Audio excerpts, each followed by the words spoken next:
It's been 99 years since Fielding Yost sent Tommy Roberts to get a Red Wing jug from Red Wing, Minnesota, so his team would be hydrated for the 1903 battle between Michigan and Minnesota. You all know the rest. 99 years of playing for the Little Brown Jug. Welcome everyone, Jake Singer with you alongside Noelle Bencie. So glad to have you all along as we get you ready for Michigan football right here on WCBN Sports. The Wolverines welcome the Minnesota Golden Gophers to the Big House as they look to defend the oldest rivalry trophy in college sports history. Noelle, so great to have you alongside my partner. How you doing today? I am doing absolutely wonderful. Love being in the press box, love calling for WCBN. I was here last weekend for USC, an absolutely electric game, and ready to get it started once again. Let's get into that game really quickly. Michigan made a ton of changes for its matchup against USC last Saturday. The USC Trojans, while not perfect, Michigan really came up, really dominated the run game. Defense came to play as well, and the Wolverines pulled off the upset at home, if you would call it. What happened last week, Noelle, and really what led the Wolverines to take that last-second win? Well, I think a lot happened that game, and it all comes down to, I want to say, Orji's first career start for Michigan. He was following behind Davis Warren, who kind of struggled a little bit to find his groove as a quarterback, throwing 3 interceptions against Arkansas State. But when Orji came in, he completed 7 of 12 passes for 32 yards and actually rushed a career-high 13 times for 43 yards, excuse me. So you could say that it was a very, very heavy running game for the Wolverines. They had 290 total rushing yards, 199 coming out of the first half, which is absolutely unheard of when it comes to Michigan's running game. He threw it over to Mullings, who had also a career high that game of 159 yards. And Mullings is the kind of player who has incredible speed. He breaks tackles and is honestly as well a solid pass protector. So a huge running game. Orji was using his feet, passing it to Mullings and Edwards. So we'll see if we see that in this game, but it was definitely something different for Michigan's offense. You could say it was a valiant effort by the Michigan Wolverines. Their victor's valiant right there. As you said, Khalil Mullings really had a breakout game. He's really having a breakout season, but especially last week, when it mattered most, he came through. Donovan Edwards also had a very solid game on the ground as well. Right. And that two-headed monster that the coaching staff was talking about before the season started between Mullings and Donovan Edwards, you're seeing it kind of be a little similar to Hassan Haskins and Blake Corum a few years ago. You saw Corum and Edwards. This Michigan team has been so dominant over the run game for the last 5 years because of having 2 backs that have been so solid. And you're seeing it last week between Khalil Mullings, who's a bigger back. He can break tackles, but then you also have Donovan Edwards' speed, and when he finds a hole, he can break through as well. Let's shift gears a little bit, though, to today, Noelle, because Michigan riding that high off of USC. Minnesota, on the other hand, coming off of a really bad loss to Iowa. If you didn't know, Minnesota made a lot of changes in the offseason, kind of like Michigan did. Minnesota brought in a new quarterback, Max Brosmer, from FCS level from an FCS level school. They also brought back a few of their other players from other transfers. They got the running back, Darius Taylor, back from injury. There's been a lot of change going on the Minnesota front as well. What can we expect to see for Max Brosmer today? Because Minnesota has always had a decent quarterback. Max Brosmer, though, they're hoping can really rise to the occasion. Well, Max Brosmer is the kind of quarterback that is not afraid to throw those passes. He will get, regardless of if it's long or short, he is the kind of person that will get those short passes off. So I think that that's something we're going to expect to see.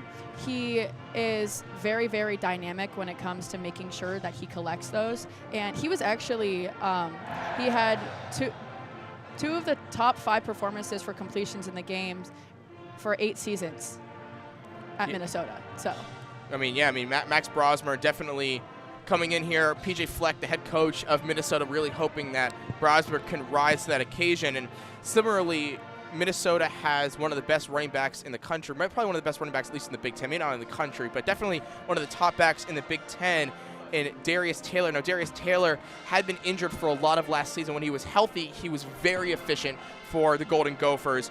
this season, though. He's also been a little bit banged up. He came back last week. They're still trying to work his way back, but you're going to expect probably to see him get a ton more carries in the game as well. Now, Noelle, we talked about already Alex Orji last week throwing 12 passes against USC. Michigan was able to dominate the run game. This week, though, Michigan's now put a full game on tape, right? There wasn't a lot on Alex Orji ahead of time. You really only saw him in run situations, really designed runs when he would come in for Davis Warren, even last year for J.J. McCarthy. But now you saw a whole game of him as a starting quarterback. You've got a lot of game on tape. Minnesota definitely probably be a little more prepared for that run game, and it will be interesting to see what happens. But first, before we go any longer, I want to let you guys tune into the intro video that we play every single week here in the Big House by James Earl Jones, who just passed away, unfortunately, a few weeks ago.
You guys just heard James Earl Jones' intro hype video for the Michigan Wolverines.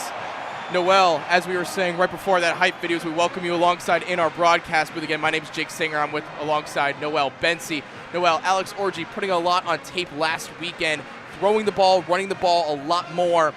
What do you do if you're Minnesota this week, seeing that on tape? Do you prioritize stopping the run? Do you try to make Orji throw the ball? What is the game plan if you're Minnesota's defense? Well, I mean, looking back at how USC played against Michigan, they had a very, very hard time stopping that run game. And Minnesota kind of has to push into that and really dissect how they're going to break that apart. They don't have Samaj Morgan this week, which is going to be very, very different when we're going to see the way that they originally had their tight offense. They're going to be spreading out the offense for sure, using more of their secondaries, getting Orji to really use his arm for the first time that we're going to see today, hopefully. Also, Colson Loveland is back, so Orji will be able to get his arm warm, get those short passes in before actively using his secondary. So I think there's a lot to see from Minnesota today. Minnesota is going to have to both pay attention to the secondary, but also keep in mind that Mullings is a dog inside. Yes, he is indeed. And you said no more Samaj Morgan today. He's out of the game. A few defensive starters as well, not playing. Jaden McBurrows, Jaden Magnum as well. But we did see someone get off the injury report this week, and that was Jack Tuttle. Now, Jack Tuttle hasn't played this season yet due to an injury. The quarterback was the backup to J.J. McCarthy last year from Indiana, originally transferring over to Michigan. Now, we don't expect him to start today. We already saw Alex Orji being named the starter, and he won last week.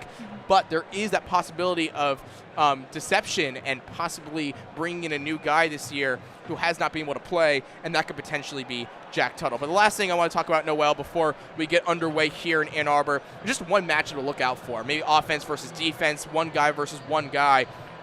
I want to start with the matchup, and that's going to be between Minnesota left tackle Ariante Ursary against Michigan defensive lineman Josiah Stewart. Now, Ariante Ursary is one of the best left tackles in the country this year for Minnesota. 138 pass blocking snaps, only 2 pressures, 0 sacks allowed. But if you see Josiah Stewart on the other side, he was questionable. He is playing today, 4 sacks on the season. Is there a matchup that you're looking out for as well today? Well, I think that one is going to be one that's really, really, it's going to be fun to watch, if you ask me. I mean, what's the biggest thing in college football that wins your games? That's defense. And right now we have 2 very, very strong contenders coming at each other. Stewart, is ranked 12th nationally and has 17 tackles for it has a 17th tackle for loss of the season last game. So it's going to be really, really interesting to see the way that they kind of go head to head. They are the playmakers for this defense, if you think about it. So getting into this game, really seeing the way that they are rushing the quarterback. I think going at it, this is going to be a game of who can get to the quarterback first. I completely agree. It's definitely going to be a game that's going to be dominating the trenches. Both teams, both offenses really trying to find their rhythm. They're really trying to find their way, and we're really going to see what happens in this game today. We're just about a few minutes from kickoff here. Again, my name is Jake Singer. Alongside me is Noelle Bencie. A lot of exciting things going on in this game today. We have Noelle and I going to be on in the first half. We're going to have our colleagues and friends, Owen Crain, Jonas Tomkin, in the second half. So it's going to definitely be a great game, and it's a Little Brown Jug game, Noelle. The oldest trophy rivalry in all of college sports. Any trophy that you guys see from any other sport, any other team in the country in college sports, it all started with the Little Brown Jug. It really sparked 45-plus rivalry trophies that we see today. One of those first ones back in 1903, the point-a-minute era by Fielding Yost, one of the greatest to ever do it here at Michigan. And it's funny, Noelle, we speak a lot about Fielding Yost, Little Brown Jug, looking back at history. There could definitely be a lot of similarities between this current Michigan team and that 1903 team that was not 100%. allowed to pass the ball. They run the ball a lot. They really just keep the ground game going. We saw a lot of the similar plays between the tush push and the I formations. It really is interesting that it's been over 120, almost 120 years since that time, and still Michigan is playing smash mouth football. Just about to get set here in Ann Arbor. Very, very cloudy day here in Ann Arbor. But honestly, compared to what last weekend looked like, I'm sure the students are really, really happy to be in some shade for once instead of that sun beating down. Finally fall, Jake. Finally fall. Michigan will kick the ball off first. The Wolverines are in their blue tops and maize pants, facing off against the Minnesota Golden Gophers in their all-whites today. Tommy Doman, Michigan's punter, will kick the ball off first for the Wolverines.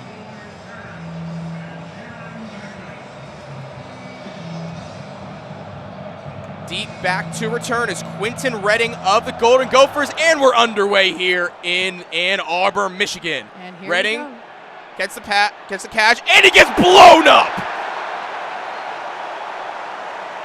It's Fred Moore, the wide receiver, on the special teams unit, and Fred Moore blows up the kick return out to the 14-yard line, and that's where the Golden Gophers will start today. I think this is going to be a game of who wants it more. I mean, Michigan is coming off of a very, very underdog win from USC, and they're coming in here hot. They are not going to let up. This is a game before they go to Washington. It's going to be a lot to see, and every single player, just like we saw from the special teams, is going to put in that extra effort. Max Braz with the quarterback, shotgun formation, hands the ball off to Marcus Major, who goes and finds a little bit of a hole and trickles his way all the way up to the 17-yard line. Your starters today for the Minnesota offense: Ariante Ursary, left tackle, that's starting left tackle; Tyler Cooper, left guard; Greg Johnson, the center; Quinn Carroll, the right guard; and Martez Lewis, the right tackle. Max Brosmer at quarterback. His receivers today are Elijah Spencer, Daniel Jackson, Lamiki Brockington. And the running backs today, you're going to see a dual backfield between Darius Taylor and Marcus Major, with the tight end being Jamison Gears. Second down here, Brosmer takes a snap, hands it off to Darius Taylor, who goes right side, and he pushes his way all the way up now to the 23-yard line. So it'll be a 3rd and 1 here for Minnesota. Looking at Michigan's defense now, Josiah Stewart, Mason Graham, Kenneth Grant, and Derek Moore are the defensive ends. Jayshawn Barham and Ernest Hausman are the linebackers. Jair Hill, Will Johnson, Makari Page, and Quinton Johnson are in the Michigan secondary. We're going to see also some Amir Hall today as well from that Wolverine secondary. 3rd and 1 on their own 23-yard line. Brosmer under center. Nick Hallerup in motion. Brosmer, QB sneak. It's going to be close, and I believe he just has enough for the first down. It'll be good for the first down up to the 25-yard line. Max Brosmer taking it himself, and he's good for the first down. Yeah, I mean, looking back at the Michigan defense, they lost several starters last year, or coming into this year, including linebacker Junior Colson, defensive line Chris Jenkins, and cornerback Josh Wallace. So this defense is definitely something new. They're trying out something completely different, and I think it's working in terms of this game today.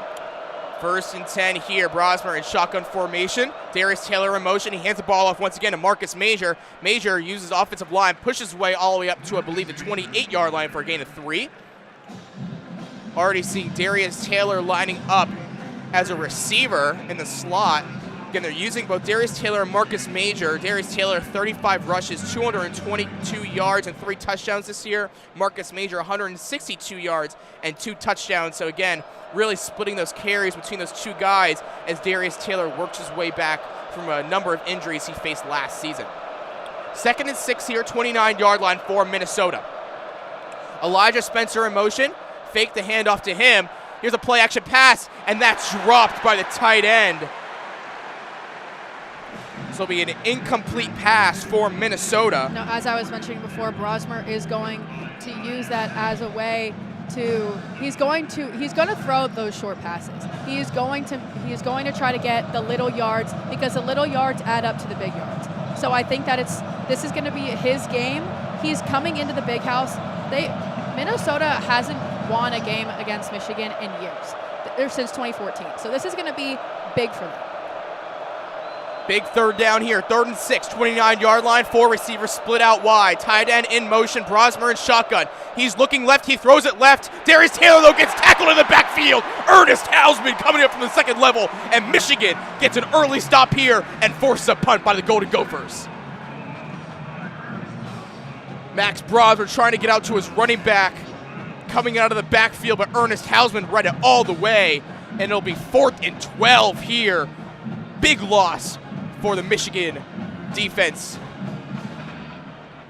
Like I mentioned before, Michigan's defense is going to be the one to really step up and take the charge toward the quarterback. It's the effort of who's going to get the quarterback first, and in this case, Michigan did. Mark Crawford, the punter, sends it away to Tyler Morris. Again, with Samaj Morgan out, Tyler Morris will be handling the punt duties. That's a great punt by Mark Crawford, and that skips out of bounds around the 21-yard line, and that is where the Michigan offense will start.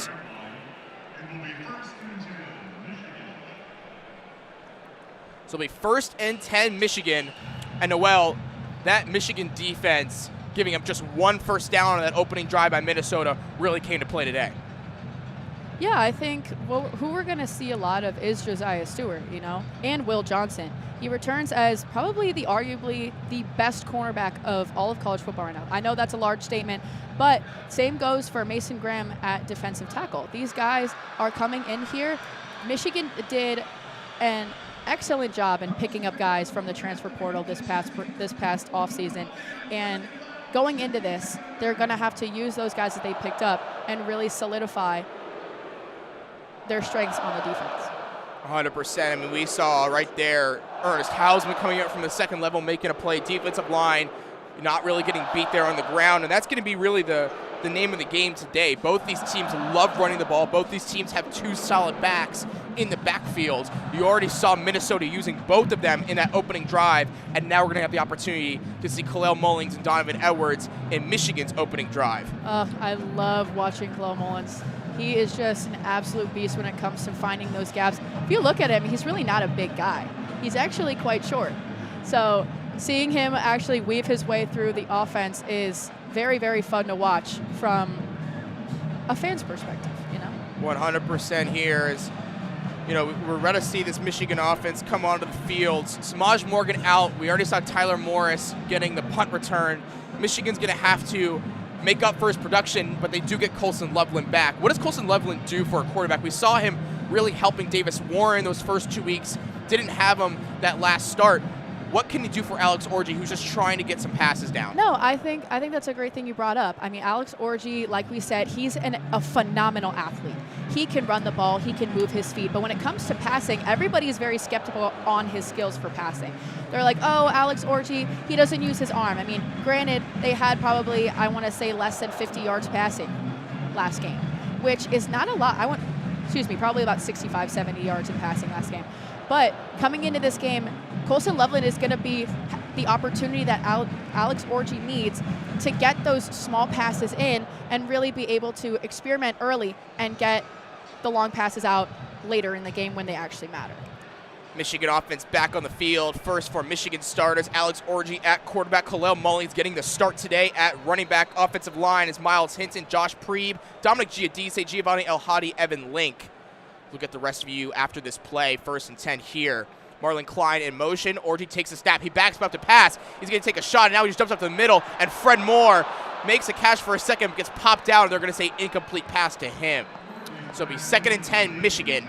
Now again, for the rest of Michigan's offensive starters, Fred Moore, it'll be one of the wide receivers out there today, Tyler Morris, and we're seeing Kendrick Bell, the little brother of Ronnie Bell, getting the start at wide receiver with the absence of Samaj Morgan. Obviously, Colson Loveland is back in this game as well, and you're going to see some Marlon Klein too, and that is your Michigan starters.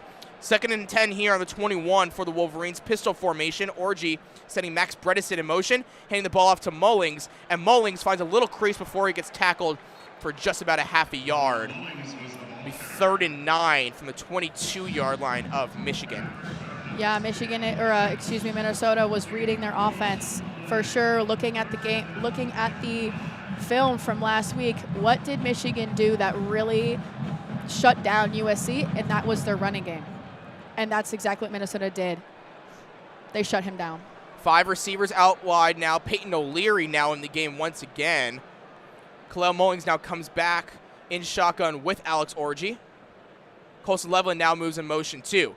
Drops back to passes. Orji looking over the middle. He's now going to run for it. He has a crease, and he's going to make the first down and a little bit more. Alex Orji stays on his feet and finally runs out of bounds all the way up to the 37-yard line.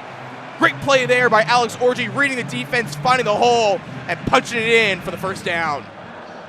Jake, we saw Colson Loveland get a little mobile. He cut all the way to the right side and was really, really using his legs and getting into the outfield as wide, almost playing like wide receiver, which I think they're going to have to start playing a little bit more of as Alex Orji gets his footing. 1st and 10 here, again from the 37-yard line. Orji in shotgun formation. Donovan Edwards in the game with Mullings now. Edwards getting the carry. He finds a crease up the middle, and he goes forward all the way up to the 42-yard line. We get a chance right here. Let's welcome Minnesota's defensive starters. Jaw Joyner, Brian Wright Sargent, Devin Eastern, and Danny Strigo are the defensive linemen. Cody Lindenberg, Maverick Baranowski, and Joey Gerlach are the linebackers. Justin Wally, Aiden Gooseby, Coleman Bryson, Ethan Robinson, and Jack Henderson will be in the secondary for Minnesota, but the Golden Gophers also love to rotate their defensive secondary starters as well.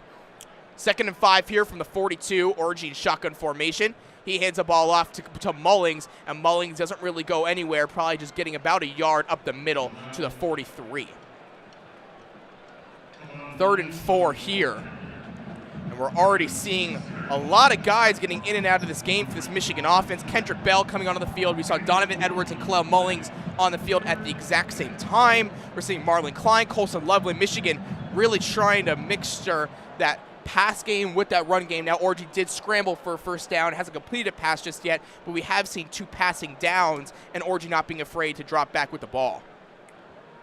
3rd and 4 from the 43. Tyler Morris in motion. Orji drops back to pass, has a guy. It's Colson Loveland on the sideline for the first down. Colson Loveland brings it up to the 49-yard line, and that'll be good to move the sticks. Yeah, like we mentioned before, Colson Loveland was out against USC, which I want to say changed their play game just a little bit. You know, Colson Loveland is he's a strong person to have in those small yards. First down for Michigan. Michigan taking some time off the clock here. 8:17 left in the first quarter. Orji now under center. Mullings in the backfield. Bredesen just in motion now, moving to the right side of the line. Orji now moving Bredesen back the other way. Fakes the handoff to him. Looks down the field, has no one, looking to scramble. He's going to have to throw that away, and he just gets mangled, and there's going to be a flag. There's either going to be a horse collar, a face mask, something, because Alex Orji, as he was trying to throw that ball away, just got choked and slammed to the ground. No, I mean, you could see Alex Orji going down with the guy's hand probably near his helmet or on his collar. Like, it was, even all the way from up here, we could see that it was very forced. Waiting for the call here from the ref.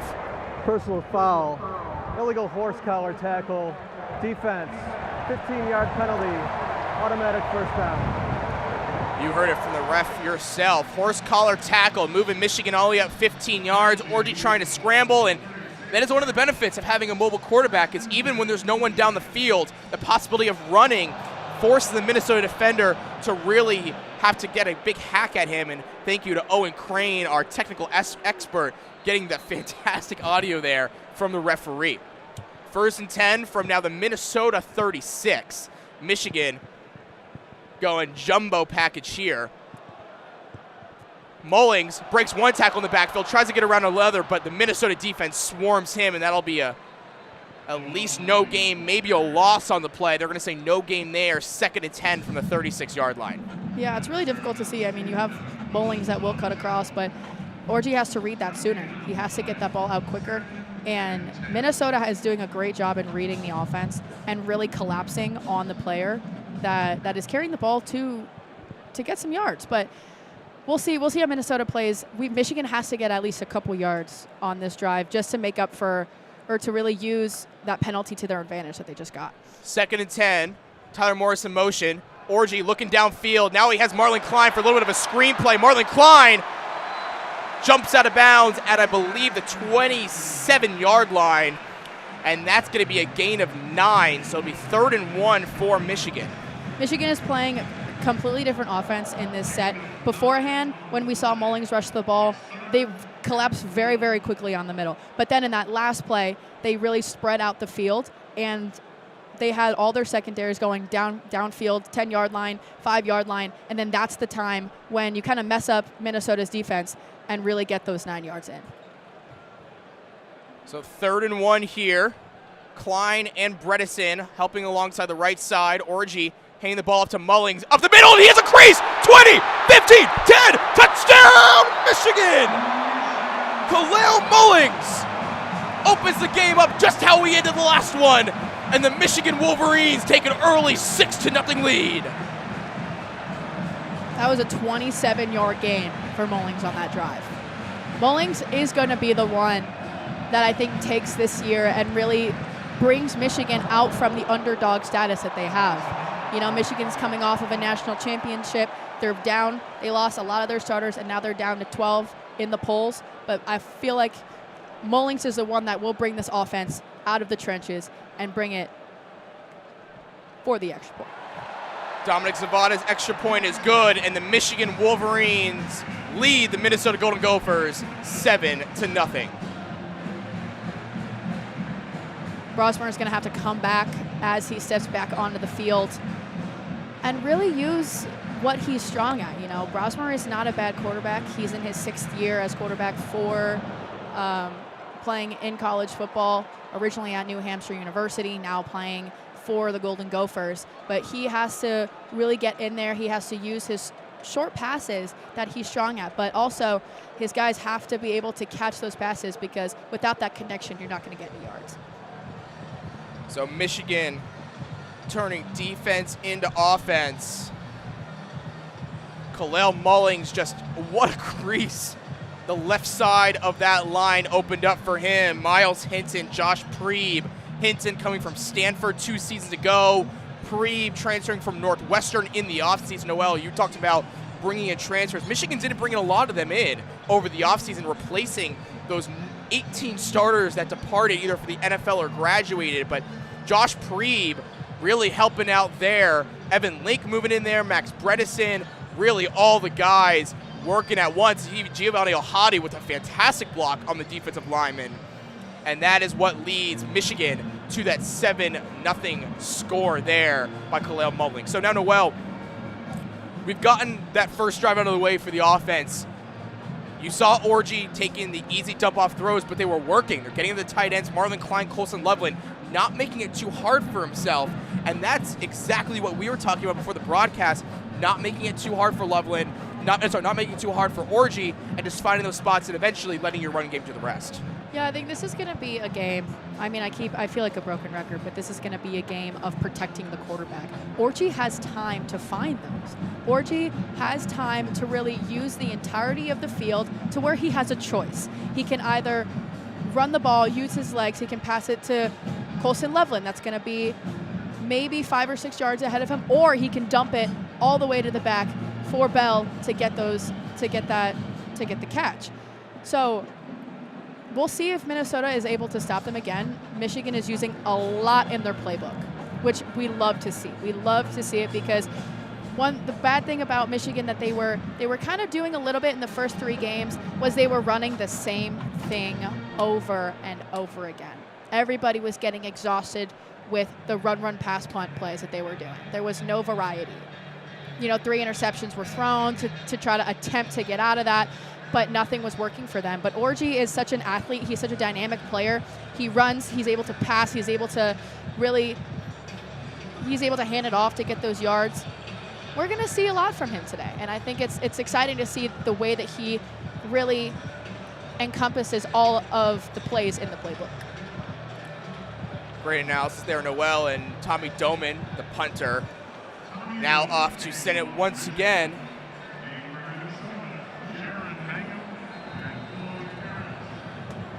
Minnesota trying to really respond here.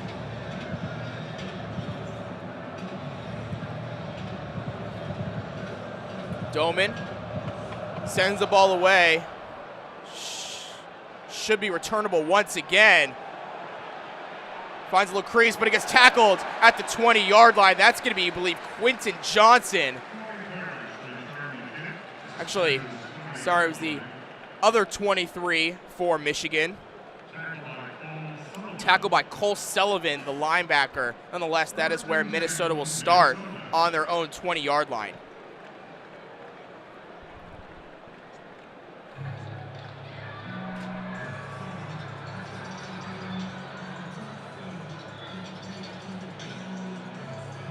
A little bit of a delay getting ready for Minnesota to step back on. We're going to see this Michigan defense come out. Now, well, we didn't really talk about it a ton, but Michigan is without 3 of its contributors in the secondary today. Wesley Walker, Jaden Magnum, and Jaden McBurrows. Walker and Magnum are the 2 backup safeties for Michigan. That's why you're going to see Brandon Hillman and Josiah Edmond get in the game, as well as Amir Hall. But Jaden McBurrows is the starting nickel for this Michigan defense, and you're going to see a lot more Zeke Berry today as well. I mean, I think all these guys are going to have to come in and help Will Johnson, as, because one guy can only do so much. And you have Jaden Mangum, who's, coming from Michigan State, as well as Wesley Walker from Tennessee. They are going to have to hold Michigan's career record for 3 interceptions, 4 the touchdowns. It's going to have to be a big day for all of them. It will indeed. This Michigan defense just trying to maintain what they did last week. USC, definitely one of the better offenses in the country, really holding the Trojans in check. Now you're seeing Minnesota coming here. Minnesota losing 31-14 last week to Iowa. Iowa also has one of the best defenses in the Big Ten, alongside the likes of Michigan, Ohio State as well. So will definitely be a test for Max Brosmer coming from Rhode Island, where he was really that unsung hero. Sorry, from New Hampshire. My apologies. This season, he has 836 passing yards, 5 touchdowns, 3 interceptions. And Brosmer really was trying to get that run game working on that first drive. PJ Fleck as well, obviously calling the plays. Really will have to utilize all facets of that offense against this Michigan defense today. The crowd going absolutely wild for the Detroit Tigers. Playing a little game here in the stands. A lot of people in the crowd today. It was pouring, Noelle, pretty much the entirety before the game. It is still raining right now. It doesn't look as bad, though. But if you're watching on television alongside listening to our broadcast, which thank you so much for listening to us as well, there are a lot of colors in the crowd because of the ponchos that everyone has to be wearing. Some neon orange, some blue, some different shades of blue, I should say. Definitely some maize ponchos as well. But kind of tough to tell. This is not a usual all-out Michigan maize and blue crowd that we're used to seeing here in the Big House. Just about to get set here for the second drive of Minnesota. Brosmer on his own 20-yard line. Brosmer in shotgun formation. Darius Taylor, the running back, to his right. He has 2 receivers to the right, 1 to the left. A lot of checks going on here for the play. Here's now Brosmer set. Here's the play. Brosmer drops back the pass, looks left. Now he's going to scramble for it. All the linebackers are there, and Brosmer just has to dump down and give himself up at the 21-yard line for a gain of just 1. Ernest Hausman charged with the tackle. Brosmer saw a crease, but Hausman, as well as Jayshawn Barham and even Zeke Berry, all crashing. And Max Brosmer has a 2nd and 9 here from the 21-yard line. Yeah, I mean, the O-line for Minnesota is going to have to step up. 80% of its starts on offense line in 2014 with only the center Nathan Bowe needing to be replaced. Like, you have 80% of your guys coming back. Taylor in motion, faking to him. There's going to be a screen pass getting to Marcus Major, and he has a crease. He gets by Amir Hall and finally gets taken down by Makari Page. Gets the ball all the way up to the 34-yard line. Great play call there by PJ Fleck, and a great first down there by the Minnesota Golden Gophers behind the backs of Marcus Major. Yeah, Major, we saw Brosmer coming in and really dumping that pass again. Brosmer had a lot of pressure from Michigan's defense, but he was able to pass it out and have a gain of 13 yards. So now 1st and 10 for Minnesota. 3 receivers split out wide. Brosmer fakes the handoff, gets it to his wide receiver, Christian Driver, and he has a crease and gets it all the way up to the 48-yard line, finally taken down by Makari Page. So 2 screen passes, back-to-back plays, 1 to the running back, 1 to the receiver, and Christian Driver, the 4th receiver on this depth chart for Minnesota, gets the first down. Minnesota really starting this drive off at a very good start. Michigan making a change here in the defensive line. TJ Guy, as well as Ike Uwona, are the defensive edges alongside Rayshawn Benny and Mason Graham. Got a new running back in the game who goes all the way down to the 34. That's Gerald Malin. And oh my gosh, we're seeing a lot of guys now getting this game. Finally getting brought down all the way at the, I believe, 36-yard line. Yeah, this has been a lot of movement for Minnesota. We've seen them have 2 very dynamic plays just far. First to the corner, then outside, right up through the middle.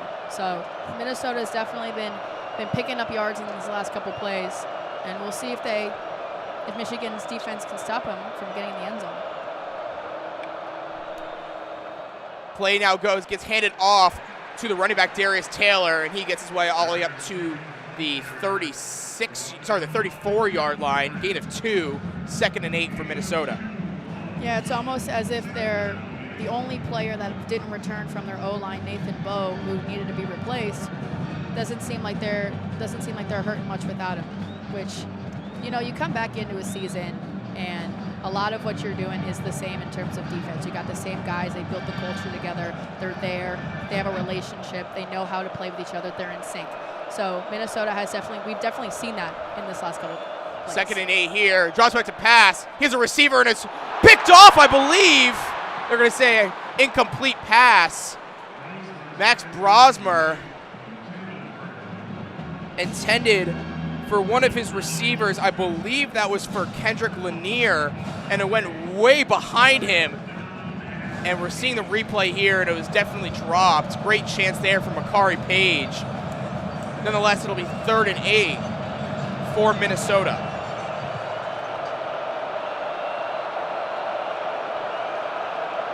Brosmer shotgun formation. Jordan Newman, another running back to his left. 3 receivers to the right, 1 to the left. Brosmer looking left for the screen pass, and it gets blown up. Jair Hill, first-year starting corner, reads that super well, and it'll be 4th and long from the 36-yard line. This will be an interesting decision here. Sorry, 4th and 11 from the 37. Brosmer right now staying on the field. Kind of in no man's land here for Minnesota. Their kicker, Dragan Kisic, is 5 for 9 this season in field goals, so not a great field goal percentage, and definitely probably one of the leading reasons why Minnesota might think to go for it here. Yeah, I mean, we saw Hill really sneak around in the corner to grab and really bring that pass down. Minnesota calling their first timeout, so they're going to have to think about this one really hard. Again, they're trailing 7-0, realizing that this could be getting out of hand if Michigan gets the ball back, especially if you don't get it and you go for it on 4th down. It'll be a full timeout, so what a drive here that we were already seeing, and a very tough decision to make if you're PJ Fleck. Noelle, this is tough to do since we're broadcasters. We're not head coaches by any means. We didn't have any coaching experience. We are not saying we are coaches whatsoever. But if you are Minnesota, you know, what's the thought process here? Like, what kind of is going through your head? And I could definitely also pitch in as well, but what would you do if you were given the opportunity to be the Minnesota head coach right now? Well, I mean, this is a very tricky game that they're playing today, because Michigan, I'm sure, is coming in and is like, oh, this is a game before we go to Washington. This is like, we beat them 10 times in the last decade. This is a game before the game. You know what I mean? So, but Minnesota is completely on the other side of the spectrum. Minnesota's like, this is the game to get the Little Brown Jug back. So Minnesota comes into this game every single year, a little bit probably deflated. But today, we are really seeing the Golden Gophers really work through their offense. And it's kind of nice to see Michigan having this competition against them with their rivalry. Minnesota's going to have to keep using the field, really keep it wide, because as soon as they crash, Michigan also crashes. Michigan dives in on their defense. However, as this game progresses, we're going to see more of Minnesota and Brosmer using his arm and really getting comfortable making those small passes. Yeah, that was a really bad miss there for Max Brosmer on that opportunity there that almost went on the other way with Makari Page. And I agree. I mean, Max Brosmer is one of the I think he does lead all time in all the statistical categories at his former school. And you know, coming to Minnesota, that was kind of what Peter Fleck was hoping for. He was hoping for a quarterback that can throw the ball, that can run the ball, that can lead an offense. Right. And so far, it's been kind of a rough start. I mean, they've dominated in the games that they needed to win. I mean, they faced a ton of FCS opponents.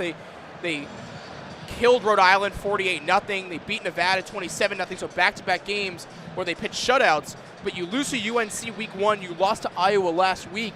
And in those bigger games, Max Brosmer has not played as well.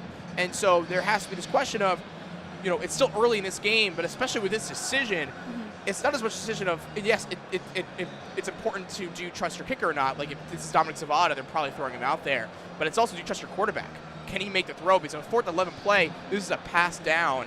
And it's interesting to see these other Big Ten teams going through quarterback battles and quarterback struggles as well, because every team is different, and the decision really relies upon the coach, but also how much trust they have in the field general, which will usually be the quarterback. No, I agree. I mean, Minnesota is coming off of Iowa. They were really strong in the first half.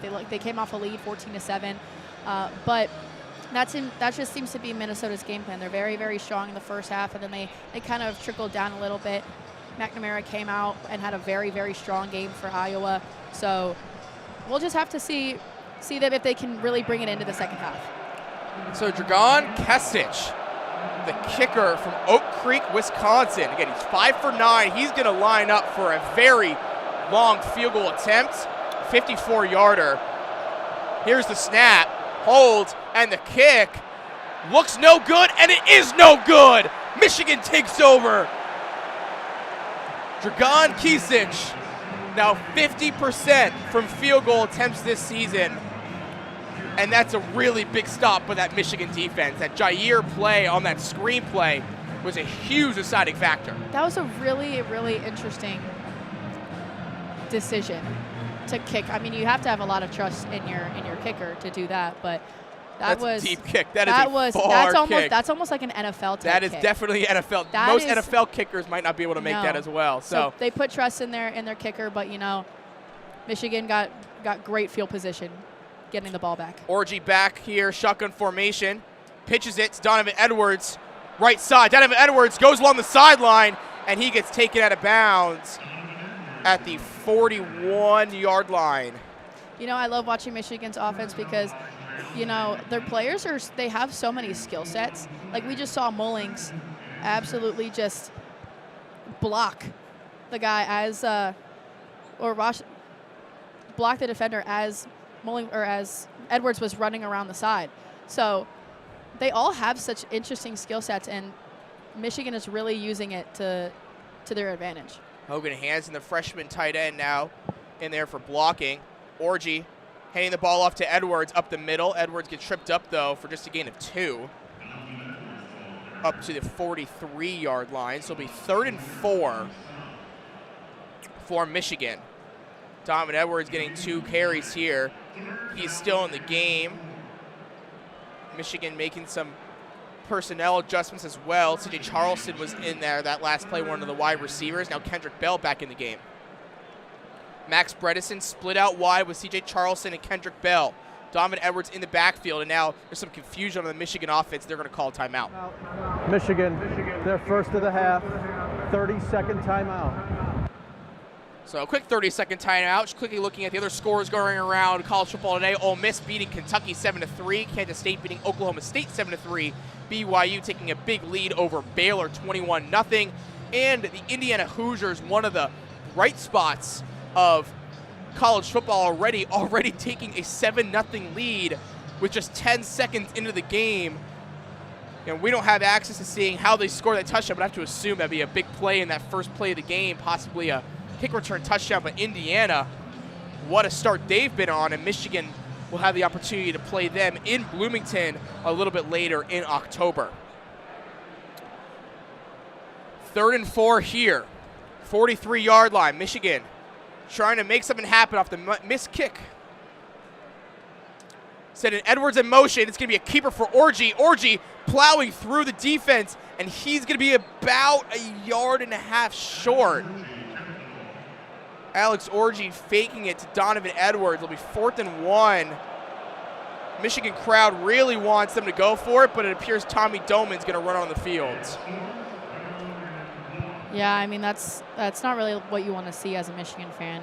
You want them to pull a card out of the deck of the Detroit Lions and really push for first down. They still could, but in this game, you're seeing the defense already showing up in this game. The offense was put together a really good drive. I think Jerome Moore trusts its defense, and Tommy Doman sends this one away. Yeah, there's a lot of time left in this game to play. So Boy Perrick makes the fair catch at the 13-yard line. So a nice punt there by Tommy Doman, one of those guys who definitely had a much better game last week.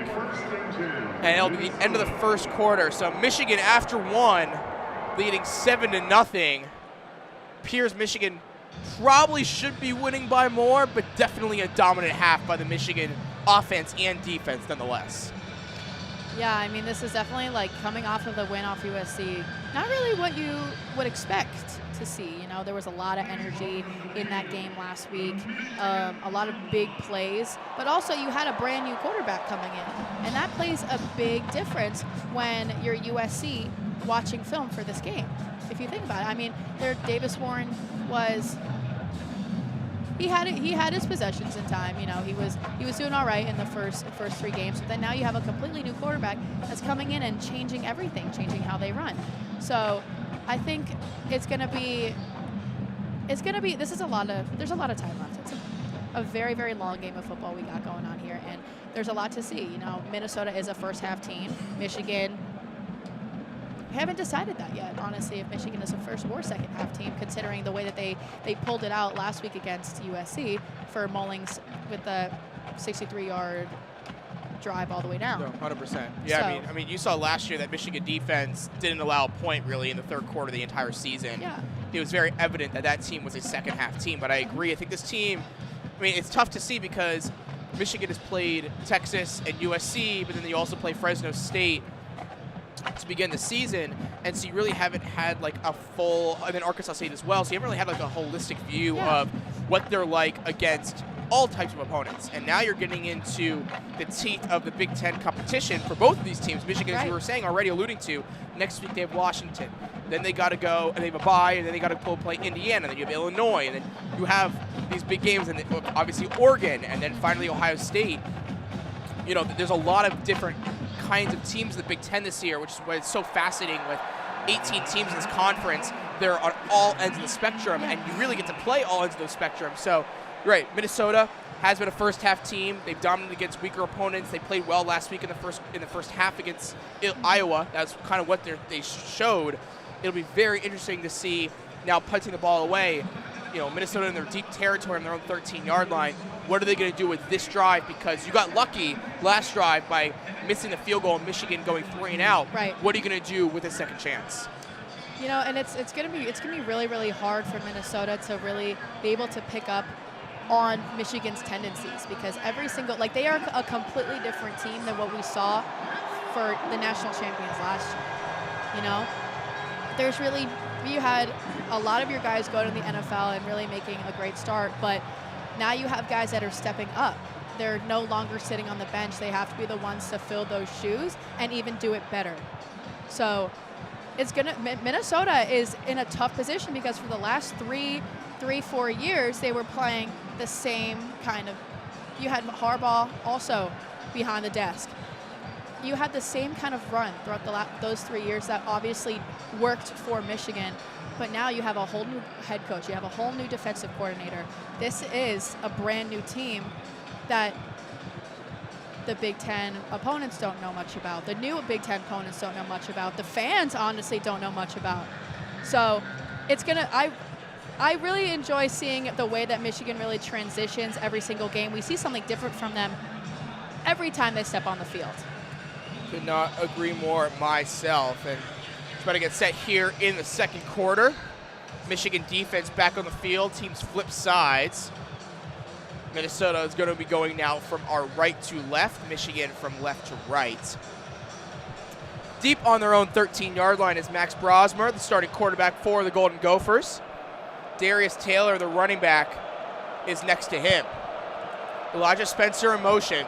Brosmer hands the ball off to Taylor. Taylor trying to bounce to the outside, and he gets swallowed up. There is a penalty flag there. Zeke Berry, as well as Ernest Hausman on the stop first. See which one this goes, and they're pointing against Minnesota. Holding. Offense number 75. The penalty is half the distance to the goal. Repeat first down. So that'll be on the left guard, Tyler Cooper. He had a big assignment there dealing with Kenneth Grant, and it showed. So 1st and 16 now from their own 7. We were talking for the last 3 minutes, Noelle, about what Minnesota's going to do on their own 13-yard line, and going backwards is definitely not the start that I think the Golden Gophers wanted. TJ Guy in the game now for Michigan is alongside Rayshawn Benny and Cam Brandt. Brosmer hands the ball off to Taylor once again. Taylor just bouncing his way, going back up to the 12-yard line, so getting almost all the yardage back from that first play. And it'll be 2nd and 11 here from the 12.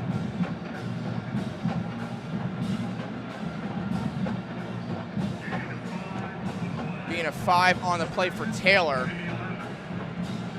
We haven't really seen the pass game getting started yet outside of that one screen pass earlier in the game to Kendrick Lanier.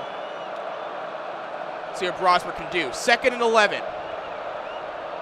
Lamiki Brockington in motion. Brosmer looking to pass. He's looking down the field. He gets batted away. And no one turned around to pick the ball up. So it'll be an incomplete pass. 3rd and 11 here. Zeke Berry closest to the ball. You know, I want to say that was best case scenario for Minnesota's offense, because the way that they had the play set up, they had 3 guys running down the field while Michigan's defense was really crashing in trying to get that sack. So like you just mentioned, Jake, all their heads were turned. Everybody was so focused on bringing down the QB, bringing down Brosmer, that's the best thing that you want to happen as a quarterback. Great for play nobody to really see what's going on. Great play there by Rayshawn Benny, the 3rd defensive lineman, the senior from Detroit, making a play there. Now Mason Graham and KG back in the game, 3rd and 11. Max Brosmer finds a receiver, middle of the field, but he's going to be short. Believe that's Daniel Jackson, the team's leading receiver, and he's going to be about 3 yards short. So 4th and 3 from the 20. And Minnesota, I believe, is going to have to punt. Brosmer is really trying to stay on the field there, but finally the punt team comes back onto the field. I mean, I'm sure it's frustrating for him. You know, he's coming off a loss from Iowa, and before he even got to Minnesota, he was a very strong quarterback. So I'm sure this is coming into the big house, playing against national champs. It's really hard and frustrating as a quarterback starting for the first time with this team. Michigan in an interesting punt formation. Australian punts are trying to run with it a little bit. Tyler Morris calling a fair catch, and he gets it at the 40-yard line. Again, punter Mark Crawford from Perth, Australia, 30 years old, as Owen Crain told us in our production meeting before the game, and ran with the ball a little bit and was able to pin Michigan back at the 40. So Michigan will have great starting field possession here for its next offensive drive. We'll see if Michigan can push this lead up any further before the end of this quarter. Plenty of time to do that. So far in this game, Kalel Mullings 4 rushing attempts for 29 yards and a touchdown. Orji 2 attempts for 18 yards. Edwards 3 attempts for 11 yards. Seeing Orji complete 2 passes out of 3 attempts for 15. So far, decently productive stats, definitely for Kalel Mullings. We expected him to score. He was minus 165 for any of the betting fans out there to score a touchdown today. That cashed in the second drive of the first quarter. So far, though, you'd love to see Donovan Edwards get more involved. Colson Loveland has just a catch on the day for 6 yards, and Marlon Klein, so just going to the tight ends. But when you're replacing Samaj Morgan, when you're trying to find production, when you're trying to find easy passes for Alex Orji to complete, those tight ends are definitely going to be the safety blanket for a young quarterback. All right. I mean, we're seeing a lot of what we've seen from Michigan in the start of in the first half of their playing time. Michigan last week, they're about halfway to where they were at 199 yards before the start of the second half. Right now they're at 73 with Minnesota at 65 total yards. Again, passing game for Michigan is really, really tough. They're only about 15, where their rushing yards now are 58. And Minnesota is not far behind them. You know, Minnesota, you can see it's almost equal. Their passing is 27 yards, rushing is 38. Those are big numbers. I mean, relative, obviously. But the ratios to running and passing is, you can see, very, very skewed from Michigan versus Minnesota. Minnesota is quite equal on the way that they're using the entirety of their offense.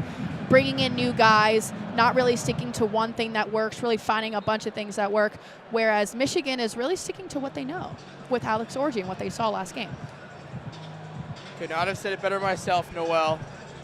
Michigan offense back on the field. 3 receivers to Orji's right, 1 to his left. Khalil Mullings next to him. He's in shotgun formation, and Orji 2 for 3 so far on the day. One of those receivers, though, is Max Bredesen.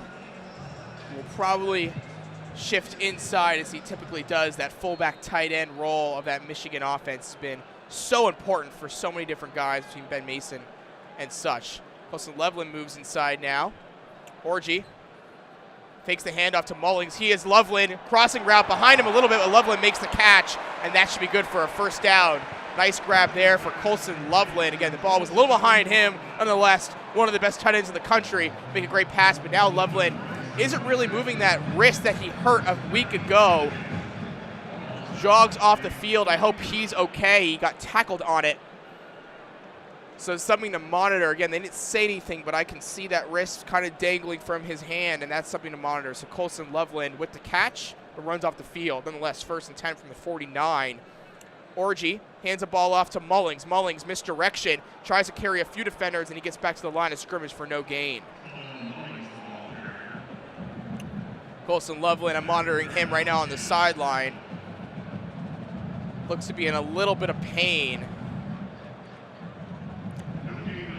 Yeah, I mean, I think that with Samaj Morgan out, Colson Loveland had to kind of come in back off his injury and really see where the holes were, and they're going to be pushing him this game, but as of just now, they're probably going to have to pull him back just a little bit. Pistol formation for Orji. Mullings behind him, 2nd and 10 now.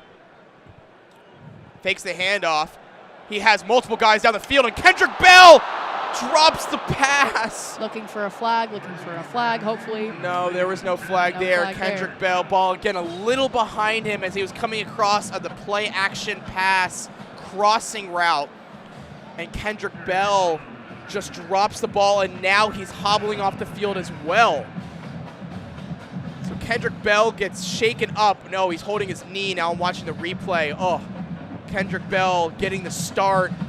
Finally getting an opportunity, little brother of Ronnie Bell. Oh, and yeah, we're watching it now on the screen, and he really hurt his knee on that tackle. Oh, hopefully he's okay. 3rd and 10 now, but now there's going to be a timeout on the field for Michigan. Yeah, but Jake, excuse me, one moment for the ref call. All right, we're good to go. So I want to say that Bell had a lot of time to catch that. You know, it was a little bit behind him, but he really juggled with it. And before he could really get a grasp on it, then he came from behind and got hit, and then it became incomplete. Yeah, he's now being carried to the locker room. So, you hate to see that for a receiver. You know how hard he's worked. Kendrick Bell came to Michigan not on scholarship. His brother Ronnie was a star wide receiver here. Kendrick actually came and was recruited as a quarterback and has really worked his way up, had a fantastic spring game for Michigan, moved his way up to the third, kind of the 4th, 5th receiver, kind of with CJ Charleston, but a primary slot guy, and since Samaj Morgan is a slot guy as well, Bell got subbed in there today and is now being carried to the locker room. So I really hope he's okay. My prayers are with him and his family. And it's going to be a next man up. And that's 2 receivers down already, Noelle. Right. I mean, now if you're looking at this Michigan offense, you have Fred Moore, Tyler Morris, and then it's Amorian Walker, C.J. Charleston, and Amarian Stewart, as well as Peyton O'Leary. So Peyton O'Leary has been, again, another one of those walk-on guys that is definitely getting a lot of traction. Amarian Stewart's a freshman, hasn't seen the field at all this season. Amorian Walker was a Michigan cornerback, got switched to a wide receiver, back to cornerback, back to wide receiver, transferred, came back. Now he's back with the wide receiver room. But this receiver room, while they're not utilized a ton, is definitely pretty injured right now. Yeah, I mean, it's hard to watch. But the thing about Michigan is that they see the talent that is really inside of their team, and they're willing to move guys around to really capitalize on their skill sets. I mean, as you mentioned, these guys didn't come into this team at the position that they play. So who is going to be that next person that steps up and really changes what they know and what they're good at to be what Michigan needs right at this moment. Very eloquently put there, Noelle. Very, very sweet. We'll see what this Michigan offense decides to do. Again, Alex Orji's been the guy so far this game. We said Jack Tuttle's healthy, Davis Warren's healthy. See, Jaden Davis is redshirting this year, but you still have 4 games if you ever want to throw him out there. The high 4-stars are showing the old Michigan-Minnesota games on the big screen right now, trying to, I think, flaunt how dominant this Michigan team has been against Minnesota in its history. And so far, it's a modest 7-0 game. This Michigan offense is driving. You do have a big 3rd down here, though. 3rd and 10 for this Michigan offense. Peyton O'Leary is out there alongside Marlon Klein, Tyler Morris, and Colson Loveland. So Loveland back in the game. Good to see him back out there. He's in motion going to the left. 2 receivers to the right, 2 receivers to the left. 49-yard line for Orji. He's looking left. He's looking Loveland, and he throws it out of bounds. Bad pass there for Alex Orji. Missing Colson Loveland, and Michigan, while generating some more offense on this drive, is forced to punt yet again. Yeah, I mean, you could see Orji definitely felt rushed in that last play. It was hard because Colson was ready for that catch, but you have Minnesota's defenders really pressing in and not really giving him the time to make that complete pass. I mean, Orji, like we've been saying, is still getting his footing when it comes to passing. This is his 2nd game career start. So Doman sends a punt away. Going to let that one go, and that bounces in the end zone. As you were just talking about that play, Noelle, it appeared that Minnesota was in zone, and the nickel corner dropped back. And I think if that pass was accurate, it probably would have been picked off. I think Orji was just kind of throwing it away and seeing, oh, maybe Loveland can catch a sideline pass. But definitely some thought process there, as there really wasn't anyone open on that 3rd down and 10. Right. Minnesota now trotting back onto the field on their own 20-yard line. Again, just a 7-0 game. Minnesota can tie this one up very easily. They have generated some offense, as you were saying, 38 rushing yards. Not much passing going on, though, and a missed field goal definitely kind of hurts the ego a little bit for this Minnesota offense, too, and the decision-making definitely gets impacted. Let's see what Mix Brasmer decides to do right here. Christian Driver in motion. Brasmer making a check at the line. Brasmer, 2 receivers to his left, 1 to his right. Darius Taylor is the back of the backfield. Driver back in motion the other way. Ball gets handed off to his running back, and he's quickly stopped. Amir Hall and Quentin Johnson on the tackle. Darius Taylor gets no gain there. False start. Offense on the center. 5-yard penalty. Remains 1st down. So they're going to blow that play dead in general. It'll be a false start there. You heard on the center, Greg Johnson. So let's start that back over again here. 1st and 15 from their own 15-yard line. Yeah, I mean, on that last play, we definitely saw that Minnesota was really struggling to get past the defense. Kind of got shut out right about 1 or 2 yards in, but they definitely got a second chance to really, really get their footing back in this game. Marcus Major back in the game, 1st and 15 here. Darius Taylor in motion, and he originally gets taken in the backfield, and now he definitely gets dropped in the backfield. Brandon Hillman, the backup safety who's in for Jaden Magnum today, makes the tackle. Big tackle for loss there. Loss of 3 on the sweeper to Darius Taylor. That's going to be a 2nd and 18 now. Darius Taylor being used in the backfield in motion. Pass catcher, really trying to get the ball in his hands. I expected that being the case today. Hasn't been able to generate much offense, though. It's 2nd and very long here. It's definitely always a risk when it comes to passing in the backfield. About Michigan's such a strong defense, they're going to come in and try to shut you down as fast as they can, as far from the line as they can. Brasmer drops back to pass. He's looking right. He has a receiver, Daniel Jackson, and Jackson gets swallowed up. And it gets stripped away, actually. Oh, my gosh. Is that Jimmy Rolder or Zeke Berry? Zeke Berry has the ball, and Michigan gets the ball back. Daniel Jackson with the flat route, and Zeke Berry with the strip and takeaway. and Michigan has a 1st and 10 from the 14-yard line. Wow, you don't really see much of that, do you? The ball being absolutely that looks like a basketball move, trying to strip the ball away. That was wild. Zeke Berry just said, "Not in my house. I'm taking that ball from you, Daniel Jackson."